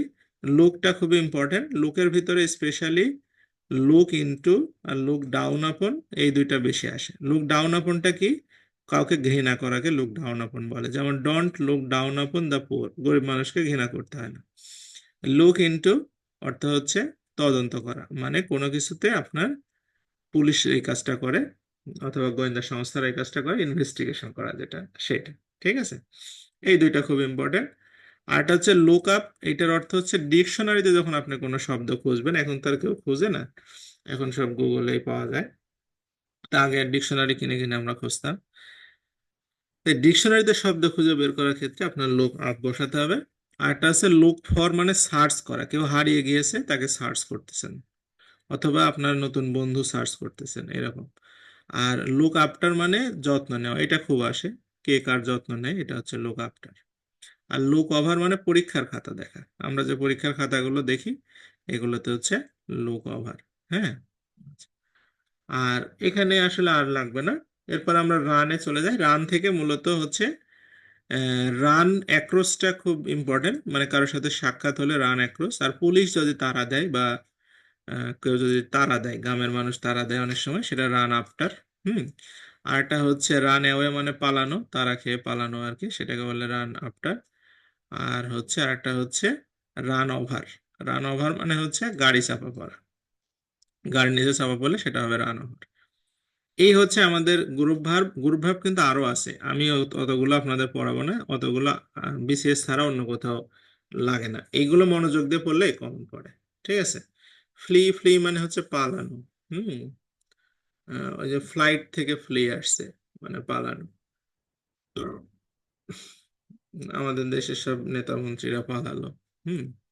এই যে আপনার, আমাদের আসলে একটা আপনারা যে এখানে যারা 16-15 জন আছেন, এই 15 জনের একটা হ্যাবিট তৈরি করতে হবে, মানে হ্যাবিট, অভ্যাস একটা তৈরি করতে হবে যে মানুষকে যখন আপনি কোনো মানুষের সাথে কথা বলবেন বা মানুষকে সম্মান করবেন, হ্যাঁ, সেই ক্ষেত্রে অবশ্যই তাকে কখন দেখবেন, আমাদের সমাজে একটা কথা প্রচলিত আছে, কারোর সাথে দেখা হলে নাম বলার আগেই বলে যে আমি অমুক চাকরি করি, আমি অনেক এই করি সেই করি, এগুলো কিন্তু নাম বলার আগেই বলে। এমনকি আপনার এটাও বলে যে সে ধরেন যাই করুক করুক, তার চাচা হচ্ছে পুলিশে চাকরি করে, তার অমুক এই করে সেই করে, এগুলো বলে সাথে। ওগুলো আপনি কিন্তু জানতে চাননি, কিন্তু তারপরেও বলে। এটা একটা বদ অভ্যাস। কোনো সময় আপনি কারো পজিশন, পোস্ট, এগুলো জানার চিন্তা করবেন না। কাউকে সম্মান করতে হলে তার পজিশন, পোস্ট, এগুলো জিজ্ঞাসা করার দরকার নেই। সবাইকে, irrespective of the position and post, সবাইকে সম্মান করবেন। হ্যাঁ, সে মানুষ যে প্রফেশনে থাক, এটা জিজ্ঞাসা করার দরকার নেই, জানারও দরকার নেই আপনার, সে হিউম্যান বিং, যথেষ্ট। হুম। অথচ আমরা দেখবেন যে যদি খালি বসে আছেন পাশাপাশি গাড়িতে, যদি খালি শোনা যায় যে সে পুলিশের বড় ডিআইজি, ওরে বাপরে, তখন দেখবেন তার অক্সিজেনের মাত্রা বেড়ে যায়। আর যদি খালি শুনে যে সে হচ্ছে একটা পানের দোকানদার, তখন দেখবেন যে টাকা দামই দিতে চায় না। এটা একটা বদ অভ্যাস।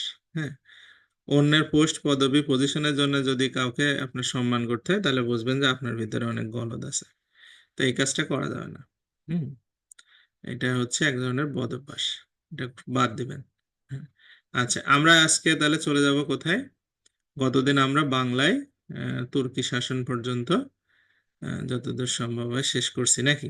আজকে আমরা সেখান থেকে অলমোস্ট শুরু করব আমাদের প্রিপজিশনের। আপনাদের যেটুকু আমরা পড়ালাম এই পর্যন্ত হচ্ছে আপনারা খুব ভালোভাবে শেষ করবেন এগুলো। হ্যাঁ, আহ, খুবই ভালোভাবে পড়বেন এগুলো, কিন্তু কোনোটাই আপনার মানে এই আপনাদের যে আমি 2টা চ্যাপ্টার ইংরেজি এখন পর্যন্ত পড়ালাম, এই 2টা চ্যাপ্টার কিন্তু থেকে আপনাদের 5-5, 10 মার্কেরও অনেক সময় প্রশ্ন হয়ে যায়। তো এই 2টা চ্যাপ্টার মানে মোস্ট ইম্পর্টেন্ট। আমি প্রথমে এই 2টা চ্যাপ্টার পড়ালাম, এর কারণই হচ্ছে এটা। হ্যাঁ, যাতে আপনারা ভালো করতে পারেন, ইংলিশে যাতে টাকা যান। আর ম্যাথেরও গুরুত্বপূর্ণ, আমি সিরিয়ালি পড়াচ্ছি তো ম্যাথে। হুম। আহ, তো সেটা সেই জন্য আমরা সেখান থেকে চলে যাব। আপনার লাভ ক্ষতি শেষ হওয়া মানে আপনি ধরেন, মানে আপনার একটা করে ক্লাস আগানো মানে আপনি অনেকটা আগায় যাচ্ছেন এই। আচ্ছা, বাংলায় তুর্কি শাসন, আমরা এখান থেকে আজকে মোটামুটি যতটুকু পারি পুরো বাংলায় তুর্কি শাসনটা শুরু হয় মূলত এই যে বখতিয়ার খলজি যখন লক্ষণ সেনকে পরাজিত করে আহ, মানে নদিয়া দখল করে, পরবর্তীতে বাংলাতে রাজ্য বিস্তার করে। তো 1204 সাল থেকে বাংলায়, আমরা এতদিন দিল্লি শাসন পড়ছি, এখন বাংলায় চলে আসি। তে এই বাংলায় আপনার হচ্ছে আহ, তুর্কি শাসন শুরু হয় ইকতদার বখতিয়ার খলজির সময়, কিন্তু তার আসলে আহ, আপনার 1204 সালে এই 1301 সাল পর্যন্ত আসলে যখন বখতিয়ার খলজি বাংলা বিজয় করার পরে তিনি কোথায় যায়? তার একটা মনের চিন্তা ভাবনা হয় সে তিব্বত যাবে। তিব্বত মানে চীনের যে তিব্বতে ভূমিকম্প হলো কয়েকদিন আগে, সেখানে সে বিজয় করবে। তো যাবে কোন দিক দিয়ে? এখন সে রওনা দেয় হচ্ছে, তা তো নদিয়া থেকে চাঁপাইনবাবগঞ্জে আসলো, চাঁপাইনবাবগঞ্জ থেকে সে কোথায় যাবে এখন? তিব্বতে অভিযানে যাবে। তিব্বত কোন দিক? তিব্বত হচ্ছে চীনের আপনার উত্তরে। হুম। চীন উত্তরে ঠিক না, একবারে পূর্বের দিকে, মানে উপরের দিকে, মানে ডান পাশে আর কি, চীনের পূর্ব দিকে। তাহলে আমাদের দেশের পার হয়ে যাইতে হবে, নেপাল ভুটান পার হয়ে তারপরে হচ্ছে যাইতে হবে, তাই না? তো সে যাই হোক, আহ, সে রওনা দিল হচ্ছে এবার পঞ্চগড়ের অভিমুখে, যে পঞ্চগড় দিয়ে তার সৈন্যবাহিনী নিয়ে সে তিব্বত অভিযানে যাবে। এখানে একজনকে দায়িত্ব দিয়ে গেল। উম, তারপরে এই ভদ্রলোক ওখানে যাওয়ার সময়, হ্যাঁ, যখন পার হয়ে চলে গেল আমাদের ওই যে কি বলে ওইটাকে, এখন যে চিকেন নেক, এইগুলো জায়গা দিয়ে যাওয়ার সময় সে ওখানে একটা ব্রিজ পার হতে হচ্ছিল তার। তে এখন ব্রিজ পার হওয়ার সময় মানে সে বুঝতে পারে যে আমরা আসলে আহ, তিব্বতে আসলে পৌঁছাতে পারবো কিনা এটা নিয়েও সন্দেহ আছে, কারণ আমরা আসলে ম্যাপও ভুল করতে পারি। তা আমাদের হয়তো ঘুরে আসা লাগতে পারে। তো ওখানে কয়েকজন অফিসারকে রেখে যায়, মিলিটারিকে রেখে যায়, যে তোমরা এই ব্রিজের কাছে থাকো আর আমরা সামনে যাই, যদি আমরা মানে না যেতে পারি তাহলে আমরা এদিকে চলে আসবো। তো যাই হোক, আস্তে ধীরে এই মিলিটারিরা এখানে থাকে হচ্ছে, কিন্তু তারা ওই বখতিয়ার খলজির সাথে বেইমানি করে, এবং তিব্বতের যে কর্তৃপক্ষ তাদেরকে একটা ইনফরমেশন এরা পাঠায় গোয়েন্দা মারফত যে এখানে আক্রমণ হতে পারে, তখন ওরা আগে থেকেই প্রস্তুতি নিয়ে রাখে। এবং যাই হোক, বখতিয়ার খলজি সেখানে আক্রমণ করতে পারে না, সে ওখান থেকে আবার প্রাণ ভয়ে ফেরত আসে। আসার পরে এই যে ব্রিজের এখানে অফিসারদের রাখা গেছিল, এরা তো বেইমানি করছে, এরা এই ব্রিজটাকে ভেঙে ফেলে নদীর উপরে। এবং বখতিয়ার খলজি সে দীর্ঘদিন মানে যুদ্ধ করার পরে সে আসলে ভেঙে পড়ছিল, এবং তার সৈন্য সামন্ত সবাই মারা যায়, এবং সে হচ্ছে ওই নদীতে আহ, মানে পার হওয়ার সময় তার মৃত্যু ঘটে, এরকম একটা ইতিহাস আছে। আর একটা ইতিহাস আছে যে সে এখানে যাকে দায়িত্ব দিয়ে গেছিল, সে যখন আবার ফির তিব্বত বিজয় করতে পারলো না, সে যখন ব্যাক করলো তখন এখানে আসার পরে সেই তাকে হত্যা করে ফেলে। তো এরকম দুইটা ইতিহাস আছে। যাই হোক, এরপর থেকে আর বাংলায় সেরকম ভালো শাসক ছিল না। 1301 মানে 100 বছর প্রচুর বিদ্রোহ হতো এখানে, মানে দিল্লির লোক শাসকরা এখানে কন্ট্রোল করতে পারতো না। এই জন্য এই অঞ্চলের নাম ছিল হচ্ছে বিদ্রোহের নগরী বুলগাকপুর। এটা কিন্তু বিদ্রোহেরই নগরী। দেখেন আমাদের এখনো কিন্তু 5ই আগস্ট এক বিদ্রোহ হয়ে গেল না, এখানে সবসময় বিদ্রোহের মধ্যে থাকি আমরা। যাক, সুলতান শামসুদ্দিন ফিরোজ শাহর কথায় চলে আসে। উনি 1301 সালে ক্ষমতায় আসলো। এই ভদ্রলোক এই যে হজরত শাহজালাল রহমতুল্লাহ আলাইহি, উনি আর হচ্ছে উনি আসলে কোত্থেকে? তুরস্ক থেকে। তুরস্ক থেকে এই অঞ্চলে এসে মূলত আহ, তার শিষ্য সহ এসে শামসুদ্দিন ফিরোজ শাহর সাথে যোগ দিয়ে সিলেটের রাজা গৌর গোবিন্দের বিরুদ্ধে যুদ্ধ করে পরাজিত করে, এবং হচ্ছে সিলেটেই সেখানে হযরত শাহজালাল রহমতুল্লাহর মৃত্যু হয়। পরবর্তীতে তার সেখানে মাজার হয়। এই সেখান থেকে আপনার হচ্ছে নামকরণ করা হয় সিলেটের নাম জালালাবাদ। হুম। সিলেটের এক নাম হচ্ছে জালালাবাদ।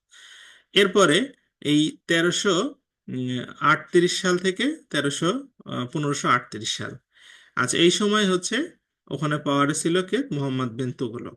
আর মোহাম্মদ বিন তুগলকের একজন অফিসার, ওনার নাম ছিল কি? হচ্ছে বাহরাম খান। বাহরাম খান। বাহরাম খান সেই সময় হচ্ছে আপনার পাওয়ারে ছিল কোথায়? সোনারগাঁ। সোনারগাঁতে, মানে বাংলা অঞ্চলের তখন রাজধানী ছিল কিন্তু সোনারগাঁ, মানে যেটা আমি নারায়ণগঞ্জের কথা বলছি সেটা। তা নারায়ণগঞ্জে আপনার বাহরাম খান দিল্লির সুলতানকে মোহাম্মদ বিন তুগলকের প্রতিনিধি হিসেবে বাংলা শাসন করত। ঠিক আছে। তো এই বাহরাম খানের একজন বডিগার্ড ছিল, তার নাম হচ্ছে কি? ফখরুদ্দিন মোবারক শাহ, বা সংক্ষেপে বলা হতো ফকরা। হুম। বা ফকরা বলতো, কেউ আবার হচ্ছে ফখরুদ্দিনও বলতো। যাক, ওনার ফুল নাম হচ্ছে ফখরুদ্দিন মোবারক শাহ। 1338 সালে যখন বাহরাম খান মারা যায়, তখন এই বাহরাম খানের বডিগার্ড ছিল ফখরুদ্দিন মোবারক শাহ।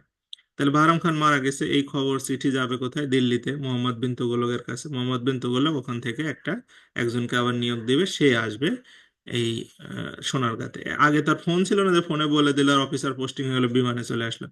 আগে আসতে হতো ঘোড়ার গাড়িতে, প্রচুর সময় লাগতো। তো যাই হোক, সে দিল্লি থেকে একজনকে আসতেও প্রচুর টাইম লাগবে। তো in the meantime Fakhruddin Mubarak Shah তখন এই বাহরাম খানের মৃত্যুর পরে সে বলে যে আমরা আর দিল্লির অধীনে থাকবো না, আমি এখানকার স্বাধীনতা ঘোষণা করলাম, মানে বাংলার আমি এখন সুলতান। হুম। তো ফখরুদ্দিন মুবারক শাহ বাংলার প্রথম স্বাধীন সুলতান। হ্যাঁ, আচ্ছা, প্রশ্ন বুঝেন। প্রথমে বাংলার প্রথম কি ছিল?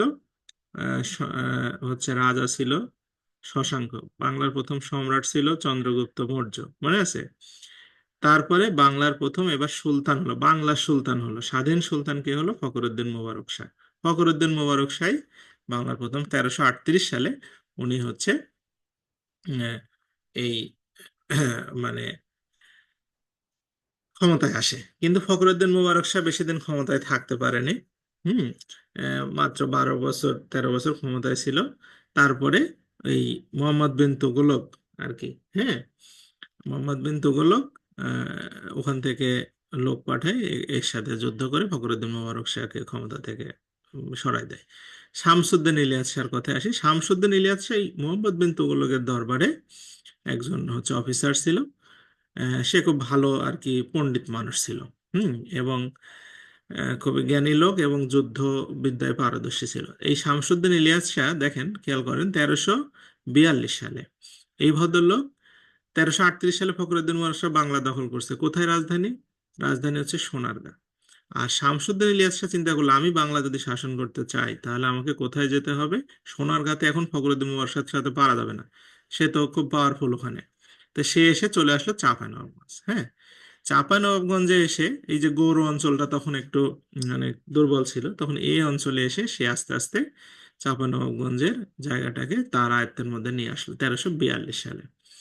এই এখানে নিয়ে আসার পরে সে আস্তে আস্তে আশেপাশের অঞ্চল নিজের এর মধ্যে নিয়ে আসে। নিয়ে আসতে আসতে সে কি করলো, এই ফখরুদ্দিন মুবারক শাহ কিন্তু চট্টগ্রাম পর্যন্ত তার আয়ত্তের মধ্যে নিয়ে আসছিল, চট্টগ্রামের ওই পার আর যেতে পারেনি। হুম। এবং আরাকানের ওই নদী পার হতে পারেনি, যে কারণে ওই পাশে মায়ানমারও দখল করতে পারতো, অতদূর যাইতে পারেনি।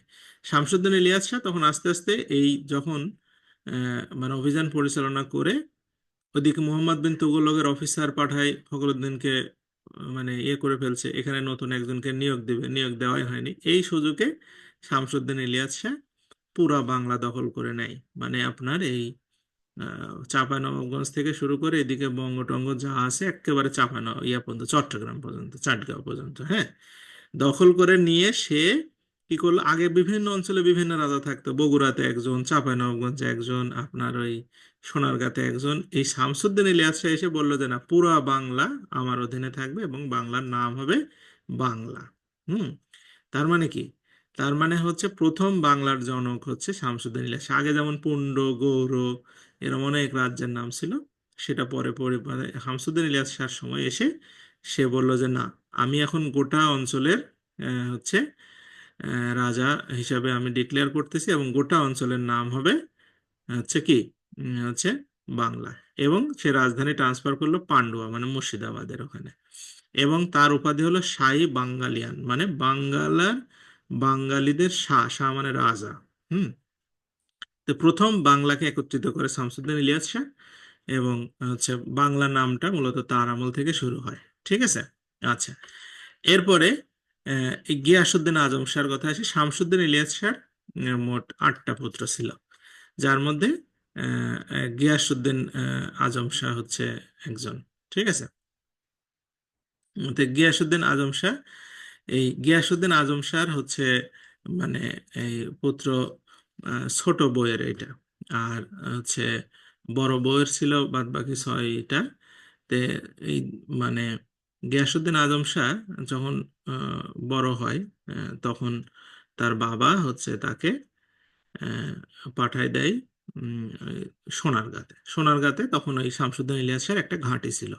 সোনারগাঁ তখন রাজধানী ক্যাপিটাল, যেমন রাজশাহী, ঢাকা এরকম থাকে না।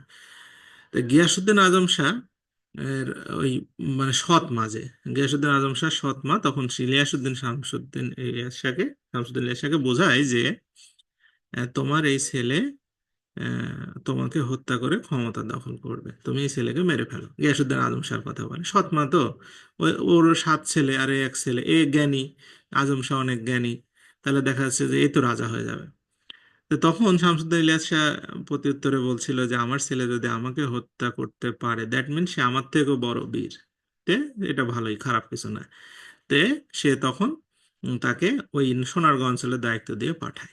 আচ্ছা, এর মধ্যে মানে তার সৎ মা চেষ্টা করতে থাকে দুইজনের মধ্যে একটা বিরোধ লাগানো। এদিকে তার হাজবেন্ডকে বোঝায় তোমার ওই ছেলে সোনারগাঁতে পাঠালা, সোনারগাঁও অঞ্চল দখল করে নেবে, এরকম বিভিন্ন কথাবার্তা বলতে থাকে। আর ওইদিকে গিয়াসউদ্দিন আজম শাহ তখন বড় হয়, প্রাপ্তবয়স্ক হয়, তখন ওখানে আবার কিছু লোক লাগায় গিয়াসউদ্দিন আজম শাহকে বোঝাইতে থাকে দেখো তোমার বাবা কিন্তু তোমাকে হত্যা করবে।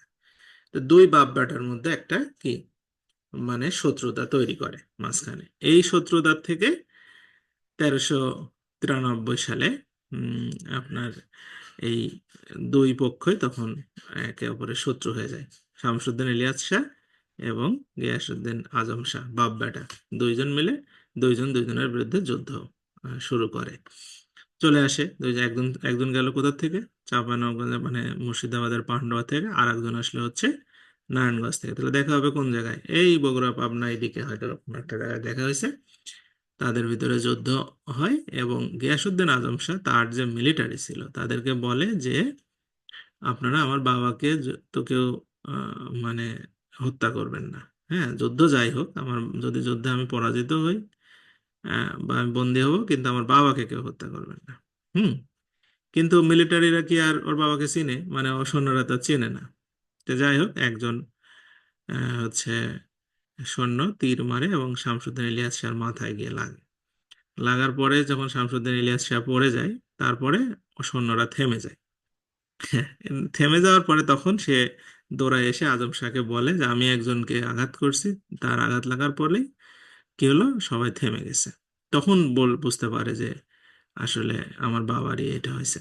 তখন যাই হোক, সে গিয়ে তার বাবার কাছে যায় এবং বাবা তার মৃত্যুশয্যায় গিয়াসউদ্দিন আজম শাহকে আহ, মানে এই পুরা বাংলার পাওয়ারে উত্তরাধিকারী মনোনীত করে দেয় যে না, তুমি আসলে বীর, বাপে পরাজিত করতে পারছো, এবং সে মারা যায়।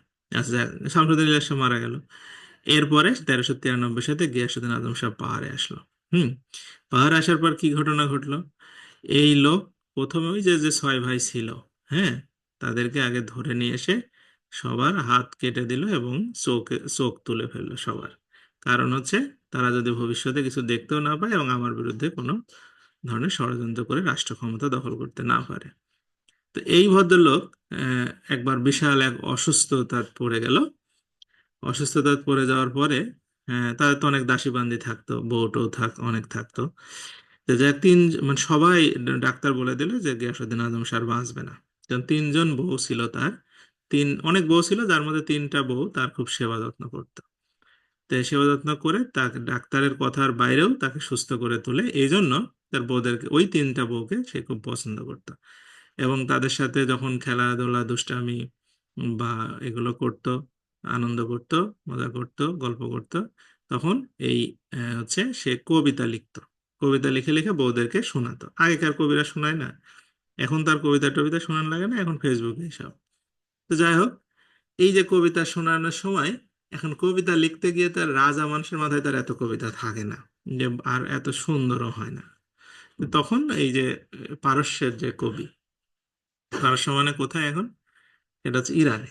ইরানের সেই সময় কবি ছিল হচ্ছে হাফিজ, বিশ্ববিখ্যাত কবি, তার সুনাম ছিল সারা পৃথিবীতে, তার বই পুস্তক সবাই পড়তো। তাই হাফিজকে তিনি চিঠি লিখতো, মানে যে আমাকে এরকম কিছু কবিতা লিখে দেন, মানে তার ওয়াইফদের জন্য আর কি, সুন্দর প্রশংসা সূচক কবিতা। তখন হাফিজকে সে চিঠি লিখতো, হাফিজও সেই কবিতাগুলোর অ্যান্সার করতো। হুম।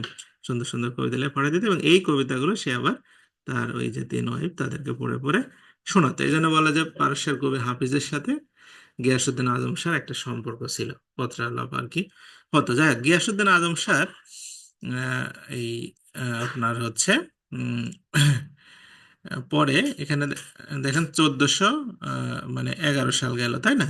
আর এখানে আসে 1415 সাল, মানে এখানে হচ্ছে 5 বছর গ্যাপ আছে।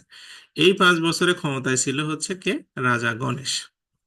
রাজা গণেশ ছিল শামসুদ্দিন ইলিয়াস শাহর একজন কি বলবো এটাকে, উজির। উজির নাজির তো বুঝেন, এগুলো সেই সময় ছিল মন্ত্রী লেভেলের লোক, সচিব লেভেলের লোক, বা রেভিনিউ কালেকশন ডিপার্টমেন্টে, এগুলো উজির নাজির বলা হতো। তো এই রাজা গণেশের হচ্ছে তখন কি বলে শামসুদ্দিন ইলিয়াস শাহ, পরে গিয়াসুদ্দিন আজম শাহর সময় সে চাকরি করছে। এই রাজা গণেশ খুবই একজন আপনার চালাক লোক ছিল। সে আস্তে আস্তে শামসুদ্দিন ইলিয়াস শাহর বংশের যারা ছিল, গিয়াসুদ্দিন আজম শাহ মারা যাওয়ার পরে তার দু একজন বংশধর ছিল, তাদেরকে চক্রান্ত করে হত্যা করে ফেলে। হত্যা করে সে ক্ষমতায় চলে আসে। ঠিক আছে, ক্ষমতায় আসে। ক্ষমতায় আসার পরে সে প্রথমেই আহ, সে হিন্দু মানুষ ছিল। সে তখন চিন্তা করলো যে এই অঞ্চলে মানে হিন্দু শাসন আমি চালু করব। তো সেই সময় তো অলরেডি মুসলিম শাসন প্রতিষ্ঠিত হয়ে গেছে, অনেক বছর হয়ে গেল। সুফি দরবেশ, মসজিদ, মাদ্রাসা অনেক কিছু হয়েছে। তো যাই হোক, এই আপনার রাজা গণেশ তখন সুফি দরবেশদের ডাকলো যে আপনারা আমাকে সহযোগিতা করবেন, আপনারা যাতে রাজ্যে মানে কোনো ধরনের বিশৃঙ্খলা টিশৃঙ্খলা না করেন, এরকম ধরনের হুমকি ধামকি দিলে, এবং সুফি দরবেশদের উপর অত্যাচার অনেক শুরু করে। এর মধ্যে হচ্ছে একজন দরবেশ ছিল, নাম হচ্ছে নূর কুতুব। ঠিক আছে, নূর কুতুবের নাম আপনারা শুনতে পারেন। ঠিক আছে, নূর কুতুব তখন আপনার এই বড় দরবেশ ছিল। মানে সে, তার এত ক্ষমতা ছিল যে সে মানে এরকম ক্ষমতা না, ঐশ্বরিক কোনো ক্ষমতা না, কিন্তু উম, আপনার যে ক্ষমতাটা ছিল সেটা হচ্ছে যে উনি পলিটিক্যালি খুব ইনফ্লুয়েন্স ছিল। সে রাজনীতিক নেতাদের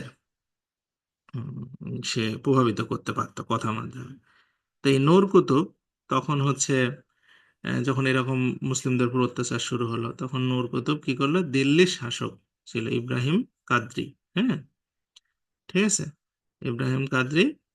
তো এই ইব্রাহিম কাদ্রির হচ্ছে আপনার ইব্রাহিম কাদ্রি না, ওর নাম হচ্ছে ইব্রাহিম শর্কি, যাই হোক আমার ভুল হচ্ছে। মানে ইব্রাহিম শর্কিকে সে একটা চিঠি লিখলো যে আহ, এখানে মুসলিমদের উপর খুব অত্যাচার হচ্ছে, তুমি এই জালিমের হাত থেকে আমাদেরকে রক্ষা করো। তো ইব্রাহিম শর্কি তখন এত বড় দরবেশ, ইব্রাহিম শর্কি চিঠি পাওয়ার সঙ্গে সঙ্গে ইব্রাহিম শর্কি চলে আসে তার বিশাল মিলিটারি ফোর্স নিয়ে। ঠিক আছে, এসে এই রাজ্য ঘিরে ফেললো গোটাটা, এবং রাজা গণেশকে তখন সারেন্ডার করার জন্য বলল। কিন্তু রাজা গণেশ তো খুব চালাক। সে তখন কি করলো যে যদি সারেন্ডার করি তাহলে আমার আমার পরিবার সবাই, আমার তো মৃত্যু নিশ্চিত। তখন রাজা গণেশ নূর কুতুবের কাছে গেল, আবার দরবেশ যে, যাওয়ার পরে নূর কুতুবকে বলে যে আসলে আপনি আমাকে বাঁচান। তখন বলে তুমি আমাদেরকে অত্যাচার করছো, আর এটা হচ্ছে আমাদের একসময় মুসলিম শাসনের অন্তর্ভুক্ত ছিল, তুমি তো হিন্দু শাসক। তো মুসলিম শাসকের অন্তর্ভুক্ত হলে আমরা না হয় একটু তোমাকে ইয়ে করতাম। তখন ও বলে যে ঠিক আছে, আমি আমার ছেলে ওই যদু, ওর নাম, হ্যাঁ, তো যদুকে আমি হচ্ছে মুসলিম ধর্মে দীক্ষিত করে তাকে ক্ষমতা দিয়ে দিচ্ছি, তাহলে এই অঞ্চলটাকে মুসলিম শাসন মানে অধীনে চলে আসলো, তাহলে আমার এটা তো আর হিন্দু শাসন অধীনে থাকলো না। তখন নূর কুতুব রাজি হয়।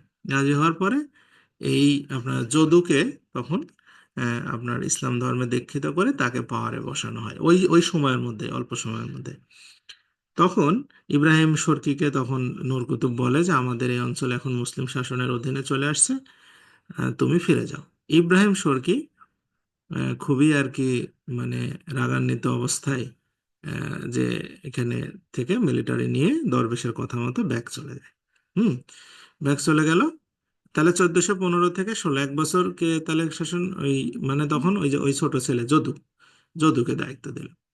এখন 16 সালে তখন চলে গেল ইব্রাহিম শর্কি। চলে যাওয়ার পরে আপনার কি হলো, এই রাজা গণেশ তো চালাক, তখন তার ছেলেকে আবার ক্ষমতার থেকে সে নামায় দিল।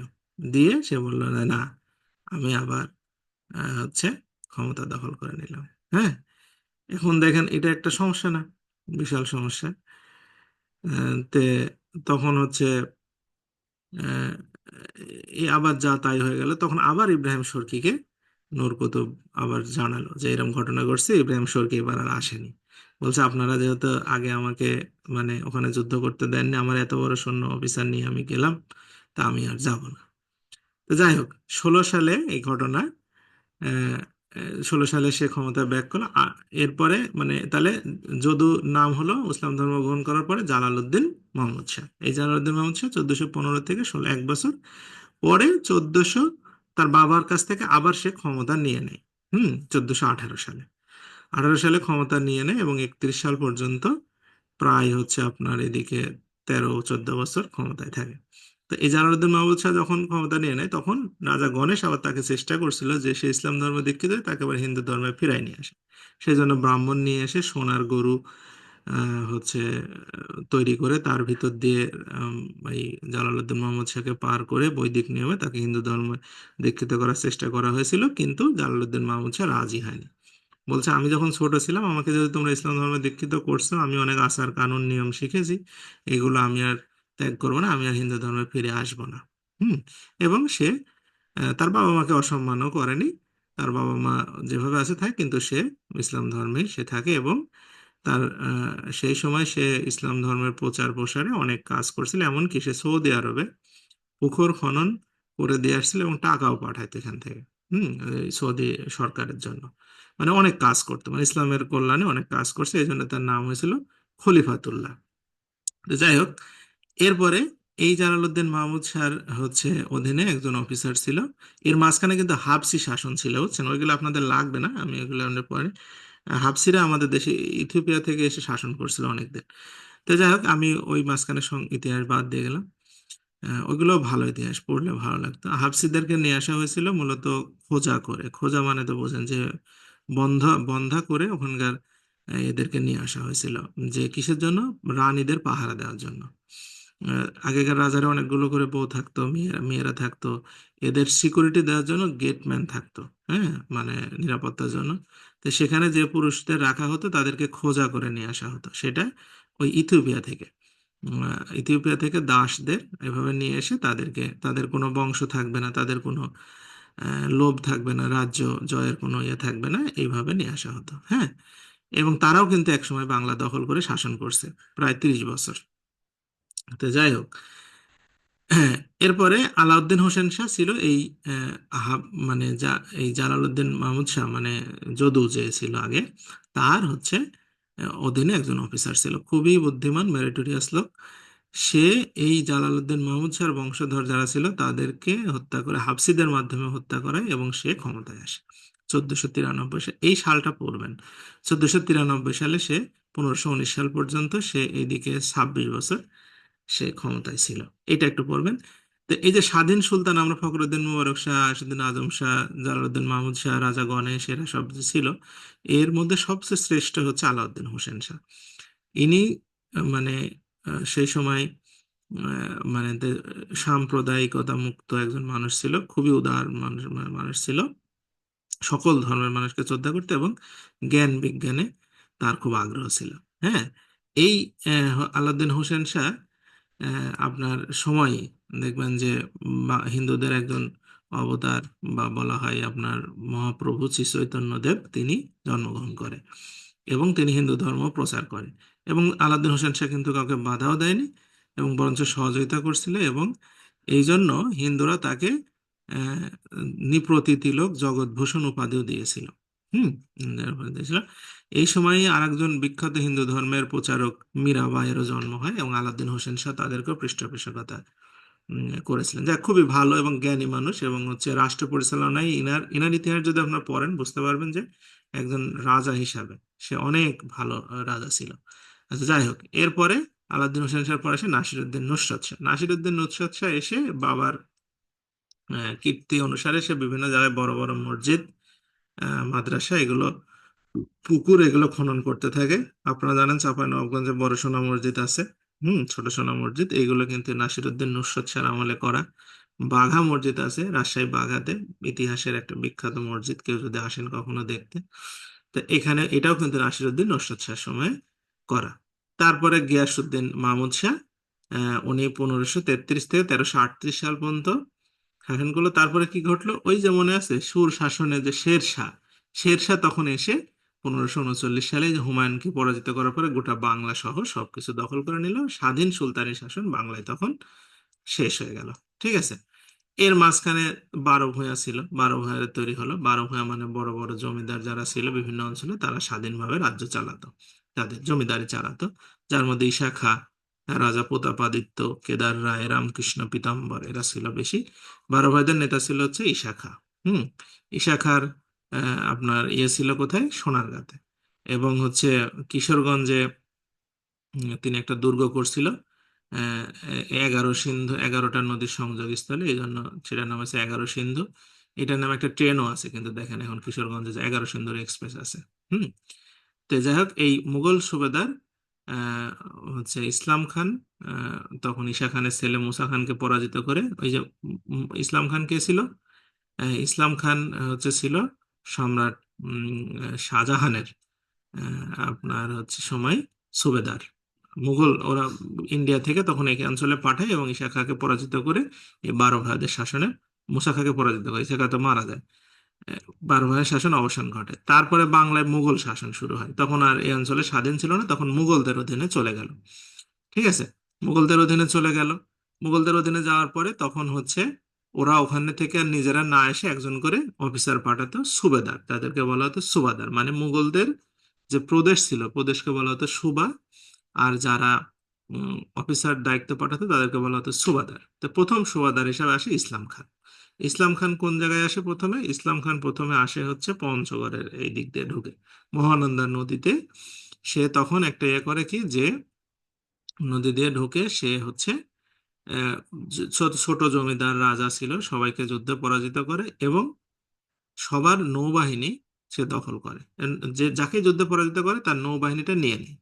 এভাবে করতে করতে তার বিশাল একটা নৌবাহিনী হয় এবং সেটা নিয়ে সে ঢাকায় চলে আসে এবং ঢাকায় অঞ্চলে যুদ্ধ করে সে দখল করে নেয়, নিয়ে ঢাকায় তার মানে আর ইয়ে শুরু করে কার্যক্রম। এবং সে সময় রাজমহল ছিল রাজধানী, সেটা ঢাকায় ট্রান্সফার করে নিয়ে আসে। এই ইসলাম খানই প্রথম ঢাকা শহরে গোড়াপত্তন করে এবং ঢাকায় একটা খাল খনন করে, যেটার নাম হচ্ছে ধোলাই খাল। এখন দেখবেন যে এটা আসলে দোলাই খাল ছিল প্রথমে, পরবর্তী এখন ধোলাই খাল নামে ঢাকায় পরিচিত। ঢাকায় পানি সংকট দূর করার জন্য উনি এই কাজটা করছিলেন। তারপরে শাহ সুজা, এই যে শাহ সুজা কে ছিল, গতদিন বললাম শাহজাহানের ছেলে।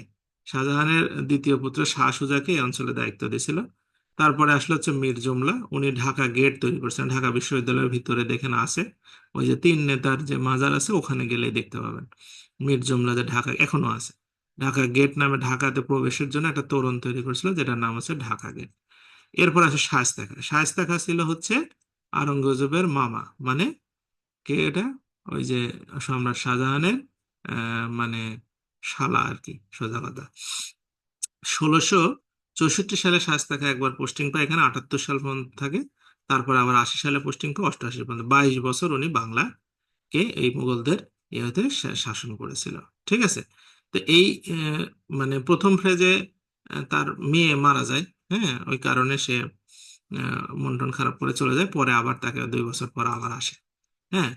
তো যাই হোক, এই শায়েস্তা খানের পরে তখন এরম করতে করতে আপনার সুবেদার, মুঘলরা সুবেদার পাঠায় মুর্শিদ কুলি খানকে। মুর্শিদ কুলি খান প্রচুর জ্ঞানী মানুষ ছিল। উনি হচ্ছে ফ্রান্সে ইয়া কি বলে পারস্যে পড়ালেখা করে সেও মুর্শিদ কুলি খানও কিন্তু একটা ব্রাহ্মণ পরিবারের সন্তান ছিল, হিন্দু ব্রাহ্মণ পরিবারের সন্তান ছিল। তার বাবা অভাবের তাড়নায় তাকে বিক্রি করে দিছিল। হুম। এবং পরবর্তীতে সে হচ্ছে ভাগ্য অন্বেষণে চলে যায় ইরানে, এখান থেকে পড়ালেখা করে ভালো নলেজ নিয়ে এসে সে মুঘল দরবারে সে হচ্ছে রেভিনিউ কালেকশন অফিসার হিসেবে নিয়োগ পায়, রাজস্ব বিভাগে। এবং এই মুর্শিদ কুলি খানের বিচক্ষণতার কারণে তখন মুঘলদের রাজস্ব 3 গুণ বৃদ্ধি পায় মানে বাংলা অঞ্চল থেকে। এই জন্য মুর্শিদ কুলি খানকে বাংলা অঞ্চলের অফিসার হিসেবে পাঠানো হয়, সুবেদার হিসেবে। তো মুর্শিদ কুলি খান এখানে আসে 1717 সালে। এসে দেখে যে এই অঞ্চলে আসলে মুঘলদের কোনো কন্ট্রোল নাই, এই অঞ্চলটা পুরাটা মানে এভাবে চলছে, মানে একদম বিশৃঙ্খল অবস্থায়। তখন মুর্শিদ কুলি খান এসে এখানে কি করে, হচ্ছে নিজে ডিক্লেয়ার করে যে আমি এখানকার নবাব, এখন থেকে আর মুঘলদের অধীনে আপনাদের থাকা লাগবে না। আমাকে পাঠাইছে ঠিক আছে, কিন্তু আমি আজ থেকে স্বাধীন হিসাবে আমি নবাব। তাহলে বাংলার প্রথম নবাবকে, নবাব হচ্ছে মুর্শিদ কুলি খান। বাংলার প্রথম রাজা হলো শশাঙ্ক, সম্রাট হলো চন্দ্রগুপ্ত মৌর্য, সুলতান হলো ফখরুদ্দিন মুবারক শাহ, আর নবাব হলো মুর্শিদ কুলি খান। তো যাই হোক, মুর্শিদ কুলি খান আহ, এর বংশধর ছিল সরফরাজ খান। হ্যাঁ, সরফরাজ খান একটু অলস প্রকৃতির লোক ছিল। এই সরফরাজ খানের অধীনে একজন অফিসার ছিল যার নাম হচ্ছে আলিবর্দী খান। হুম। আলিবর্দী খান এই সরফরাজ খানকে হত্যা করে, আহ, মানে তার প্রভু আর কি, সরফরাজ খান তার মালিক ছিল, একে হত্যা করে এই হচ্ছে আলিবর্দী খান ক্ষমতায় আসে। এখন সরফরাজ খান আলিবর্দী খানকে কেন দায়িত্ব ছিল? আলিবর্দী খান যুদ্ধবিদ্যায় খুব পারদর্শী ছিল এবং বাংলায় যে বিভিন্ন মারাঠাদের আক্রমণ ছিল, মানে ওদের হাত থেকে রক্ষা করতে সমর্থ হয়েছিল, এই জন্য তাকে খুব কাছে কাছে রাখতো সরফরাজ খান। এবার সরফরাজ খানকে হত্যা করে 1740 সালে আলিবর্দী খান ক্ষমতায় আসে। বুঝতে পারছেন? দেখ, সবাই ভালো, মানে কেউ প্রভুভক্ত না আর কি। যে যাকে পারছে পাওয়ারে ক্ষমতায় হত্যা করে ক্ষমতায় চলে আসছে। ওইদিকে রাজা গণেশ এদেরকে হত্যা করে আসলো, পরে আবার রাজা গণেশের ছেলে মেয়েকে হত্যা করে আলাউদ্দিন হোসেন শাহ, তারপরে আলিবর্দী খান আবার সরফরাজ এদেরকে হত্যা করে। হাফসিদের ওইগুলার আরো ইতিহাস ছিল, আপনাদের পড়ালাম না। তো যাক, আলিবর্দী খান ক্ষমতায় আসার পরে এই আলিবর্দী খানের হচ্ছে কোনো সন্তান, পুত্র সন্তান ছিল না। তার মেয়ে আমেনা সাথে বিয়ে হয় জয়নুদ্দিনের, এবং এই যখন সিরাজদৌল্লা জন্মগ্রহণ করে তখন আলিবর্দী খান গোটা বাংলা অঞ্চলটাকে কন্ট্রোল করতে পারে। তো সেই জন্য বলা হয় যে সিরাজদৌল্লা তার সৌভাগ্যের প্রতীক। এবং সে সিরাজদৌল্লাহকে, তার নাতি কে, অনেকে দেখবেন যে অনেক সন্তান আছে সংসারে হলে তার বদৌলতে যখন কিছু পায় তা খুব ভাগ্যবান মনে করে, এবং সিরাজদৌল্লাহকে সে খুব ভালোবাসতো। এবং সে মানে সিরাজদৌল্লাহ যখন ছোট, জন্মের পরপরই তাকে ডিক্লেয়ার করে যে এই আমি, আমার বর্তমানে এই সিংহাসনের মালিক হবে সিরাজদৌল্লাহ। যাক, সিরাজ তো অটোমেটিক নবাব হয়ে গেছে, তাই না? তাহলে আরো যে যারা তার মেয়ে ছিল ঘসটি বেগম, হুম, সে তার মেনে নেওয়ার কথা না, এটা তো স্বাভাবিক ব্যাপার। আপনার আহ, আমাদের দুই মেয়ের সন্তান আছে, এক মেয়েকে আপনি ডিক্লেয়ার করে গেলেন, কে কেন? আপনি তো এটা বলে যেতে পারছেন 10 বছরেই থাকবে, 10 বছরই থাকবে, তাও একটা এটা একটা মানে কেউই মেনে নেবে না, এটা মানুষের ক্ষমতার একটা ব্যাপার আছে না। তো যাই হোক, তখন সিরাজদৌল্লাহ 22 বছর বয়সে 1756 সালে সে যখন আলিবর্দী খান মারা যায় তখন সে ক্ষমতায় চলে আসে। হ্যাঁ, 1756 সালে ক্ষমতায় আসার পরে ছোট মানুষ, তার ভিতরে একটা ভাব থাকবে, এটাই স্বাভাবিক। সে তখন ইংরেজরা তখন আস্তে ধীরে এই অঞ্চলে ব্যবসা বাণিজ্য শুরু করছে জাহাঙ্গীরের সময় থেকে, সম্রাট জাহাঙ্গীরের সময় থেকে। আমরা জানি কত সালে সেটা, 1600 সালে ব্রিটিশ ইস্ট ইন্ডিয়া কোম্পানি তৈরি হয়ে তারা ব্যবসা বাণিজ্য করতে চলে আসে। এই তখন সিরাজদৌল্লার কাছে যখন সিরাজদৌল্লাহ ক্ষমতায় আসলো তখন আসলে সিরাজদৌল্লাহ এসে প্রথম ব্যবসায়ীদেরকে কন্ট্রোল করা শুরু করলো। ব্যবসায়ী কারা ছিল? এই যে মানে আপনার হচ্ছে ওই যে উমিচাঁদ, হ্যাঁ, তারপরে এরকম বড় বড় যেগুলো ব্যবসায়ী ছিল এদেরকে, মোহনলাল, এদেরকে কন্ট্রোল করা শুরু করলো। কারণ ব্যবসায়ীরা তখন হচ্ছে ট্যাক্স দিতে চাইতো না। হুম। বিভিন্ন অজুহাত, যেমন এখন বাংলাদেশের ব্যবসায়ীরা দেখেন না, তেলের দাম বাড়ায়, তেল মজুত করে, এই করে সেই করে, অনেক কিছু করে, যত শয়তানি করা যায় সবই করে। তখনকার ব্যবসায়িকরা এরকমই ছিল, ব্যবসায়িকরা কোনোদিনই ভালো ছিল না, সবাই শয়তানি ছিল আজীবন। ওই যে এনায়েতের মতো বাসের ভাড়া বাড়ায়, এই করে সেই করে, এইগুলা। তো তখনও এগুলো করতো। তো সিরাজ এসে কি করলো, যে ব্যবসায়িকদের আমার একটা কন্ট্রোলের মধ্যে নিয়ে আসতে হবে, আসলে মানুষকে উপকার করতে হলে এদেরকে কন্ট্রোলে নিয়ে আসতে হবে। তখন ব্যবসায়িকরা দেখলো যে না, আসলে এই নবাব তো ভালো না, কন্ট্রোল করার কথা বললেই খারাপ। তখন তার আগে ইংরেজদের সাথে একটা সমঝোতা করে এবং ইংরেজদের সাথে ব্যবসা বাণিজ্য করতে থাকে এবং বিভিন্ন অ্যাঙ্গেলে ইংরেজদেরকে সুযোগ সুবিধা দিতে থাকে। নবাব এটাতে রাগ হয় এবং ইংরেজরাও তখন সিরাজদৌল্লাহকে কোনো শুভেচ্ছাও জানায় না, ক্ষমতায় বসছে একটা, মানে ওয়েলকাম তো জানাবে, তাই না? সেটাও জানায় না। এই জন্য সিরাজ রাগ হয় এবং সিরাজ রাগ হয়ে অর্ডার দেয় যে ইংরেজদের যা দুর্গ আছে, মানে যতগুলো ফোর্টেজ আছে সব দখল করে নিতে। তো ফোর্ট উইলিয়াম দুর্গ ছিল, সেটা সবচেয়ে বড় ওদের দুর্গ ছিল ইংরেজদের, সেটা নিয়ে নেয়।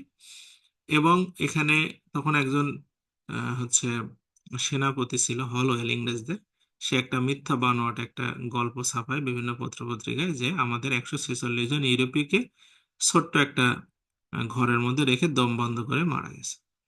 এরকম একটা গল্প ছাড়া, যদিও এটা মিথ্যা কথা।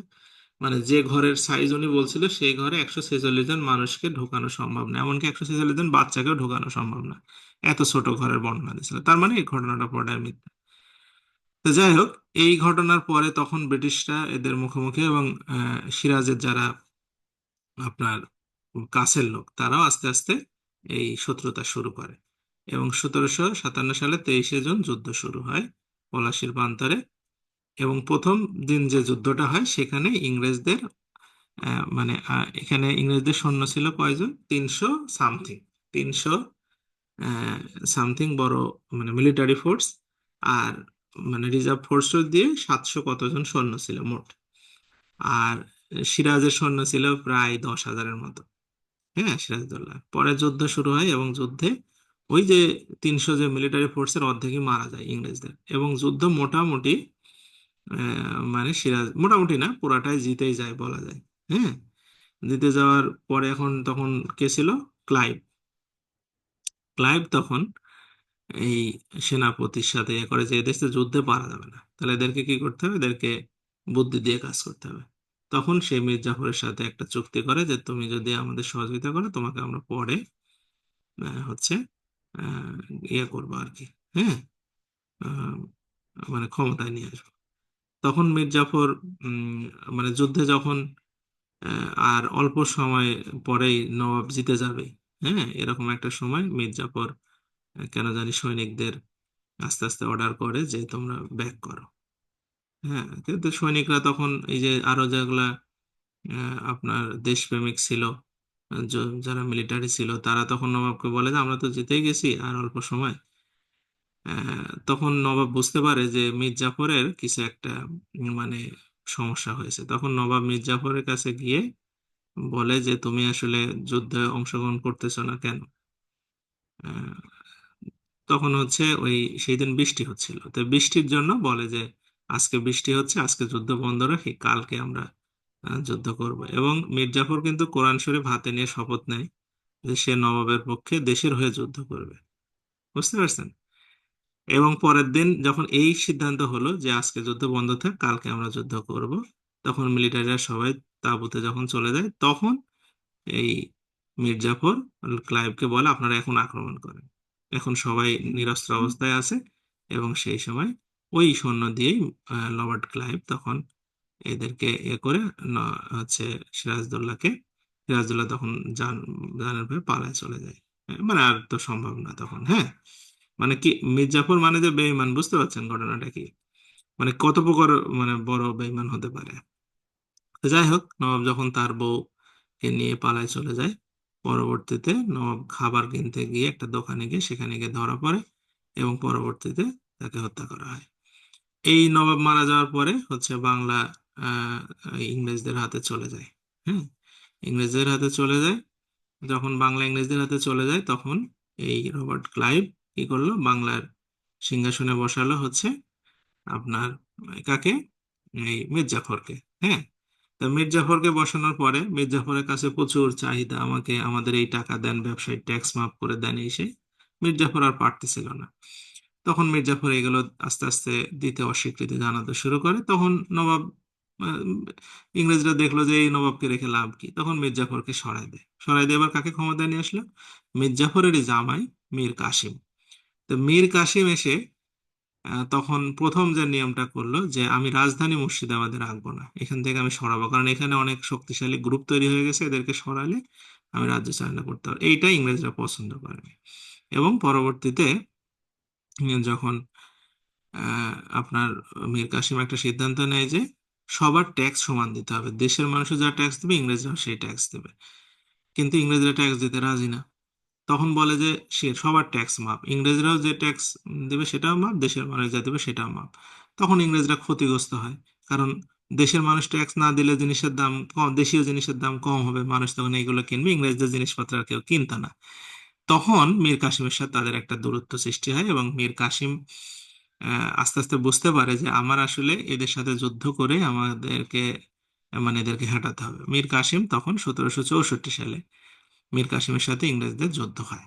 হুম, যেটার নাম বক্সারের যুদ্ধ। বক্সারের যুদ্ধে মীর কাসিম পরাজিত হয়।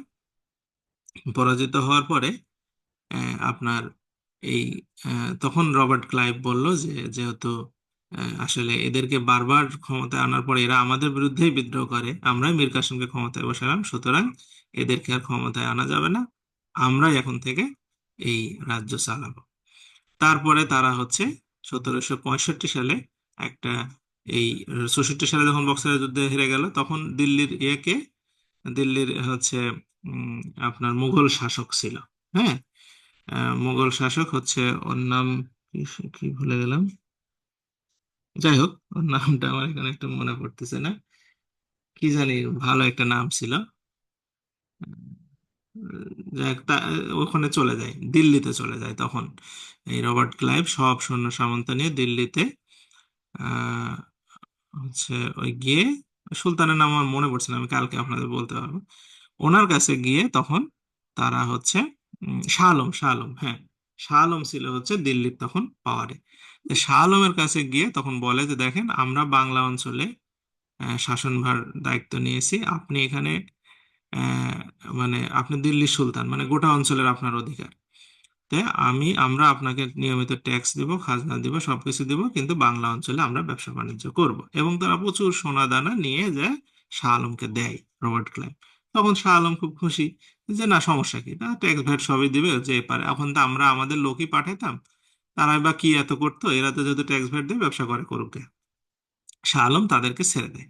তো ঠিক আছে, আপনি চলে যান। তো রবার্ট ক্লাইভ সোনাদানা ওখানে রেখে সুন্দর করে এখানে চলে এসে বাংলা শাসন করে। এইবার আস্তে ধীরে তে কি করলো, কলকাতাতে তাদের রাজত্ব প্রতিষ্ঠা করে তখন তারা ধীরে ধীরে পাশে পাশের একটা করে রাজ্য, যেমন বিহার, তারপরে ওই পাশে আপনার এই অন্ধ্রপ্রদেশ, হ্যান ত্যান, এগুলো প্রত্যেকটা রাজ্য দখল করা শুরু করলো। দখল করতে করতে করতে করতে কত সালে গিয়ে দখল শেষ হলো? 1857 সালে গিয়ে মুঘল শাসক শেষ যে ছিল, ওর নাম ছিল বাহাদুর শাহ। বাহাদুর শাহকে পরাজিত করার মাধ্যমে 1857 থেকে গোটা ভারতবর্ষ শেষ পর্যন্ত ইংরেজদের শাসনের অধীনে চলে আসলো।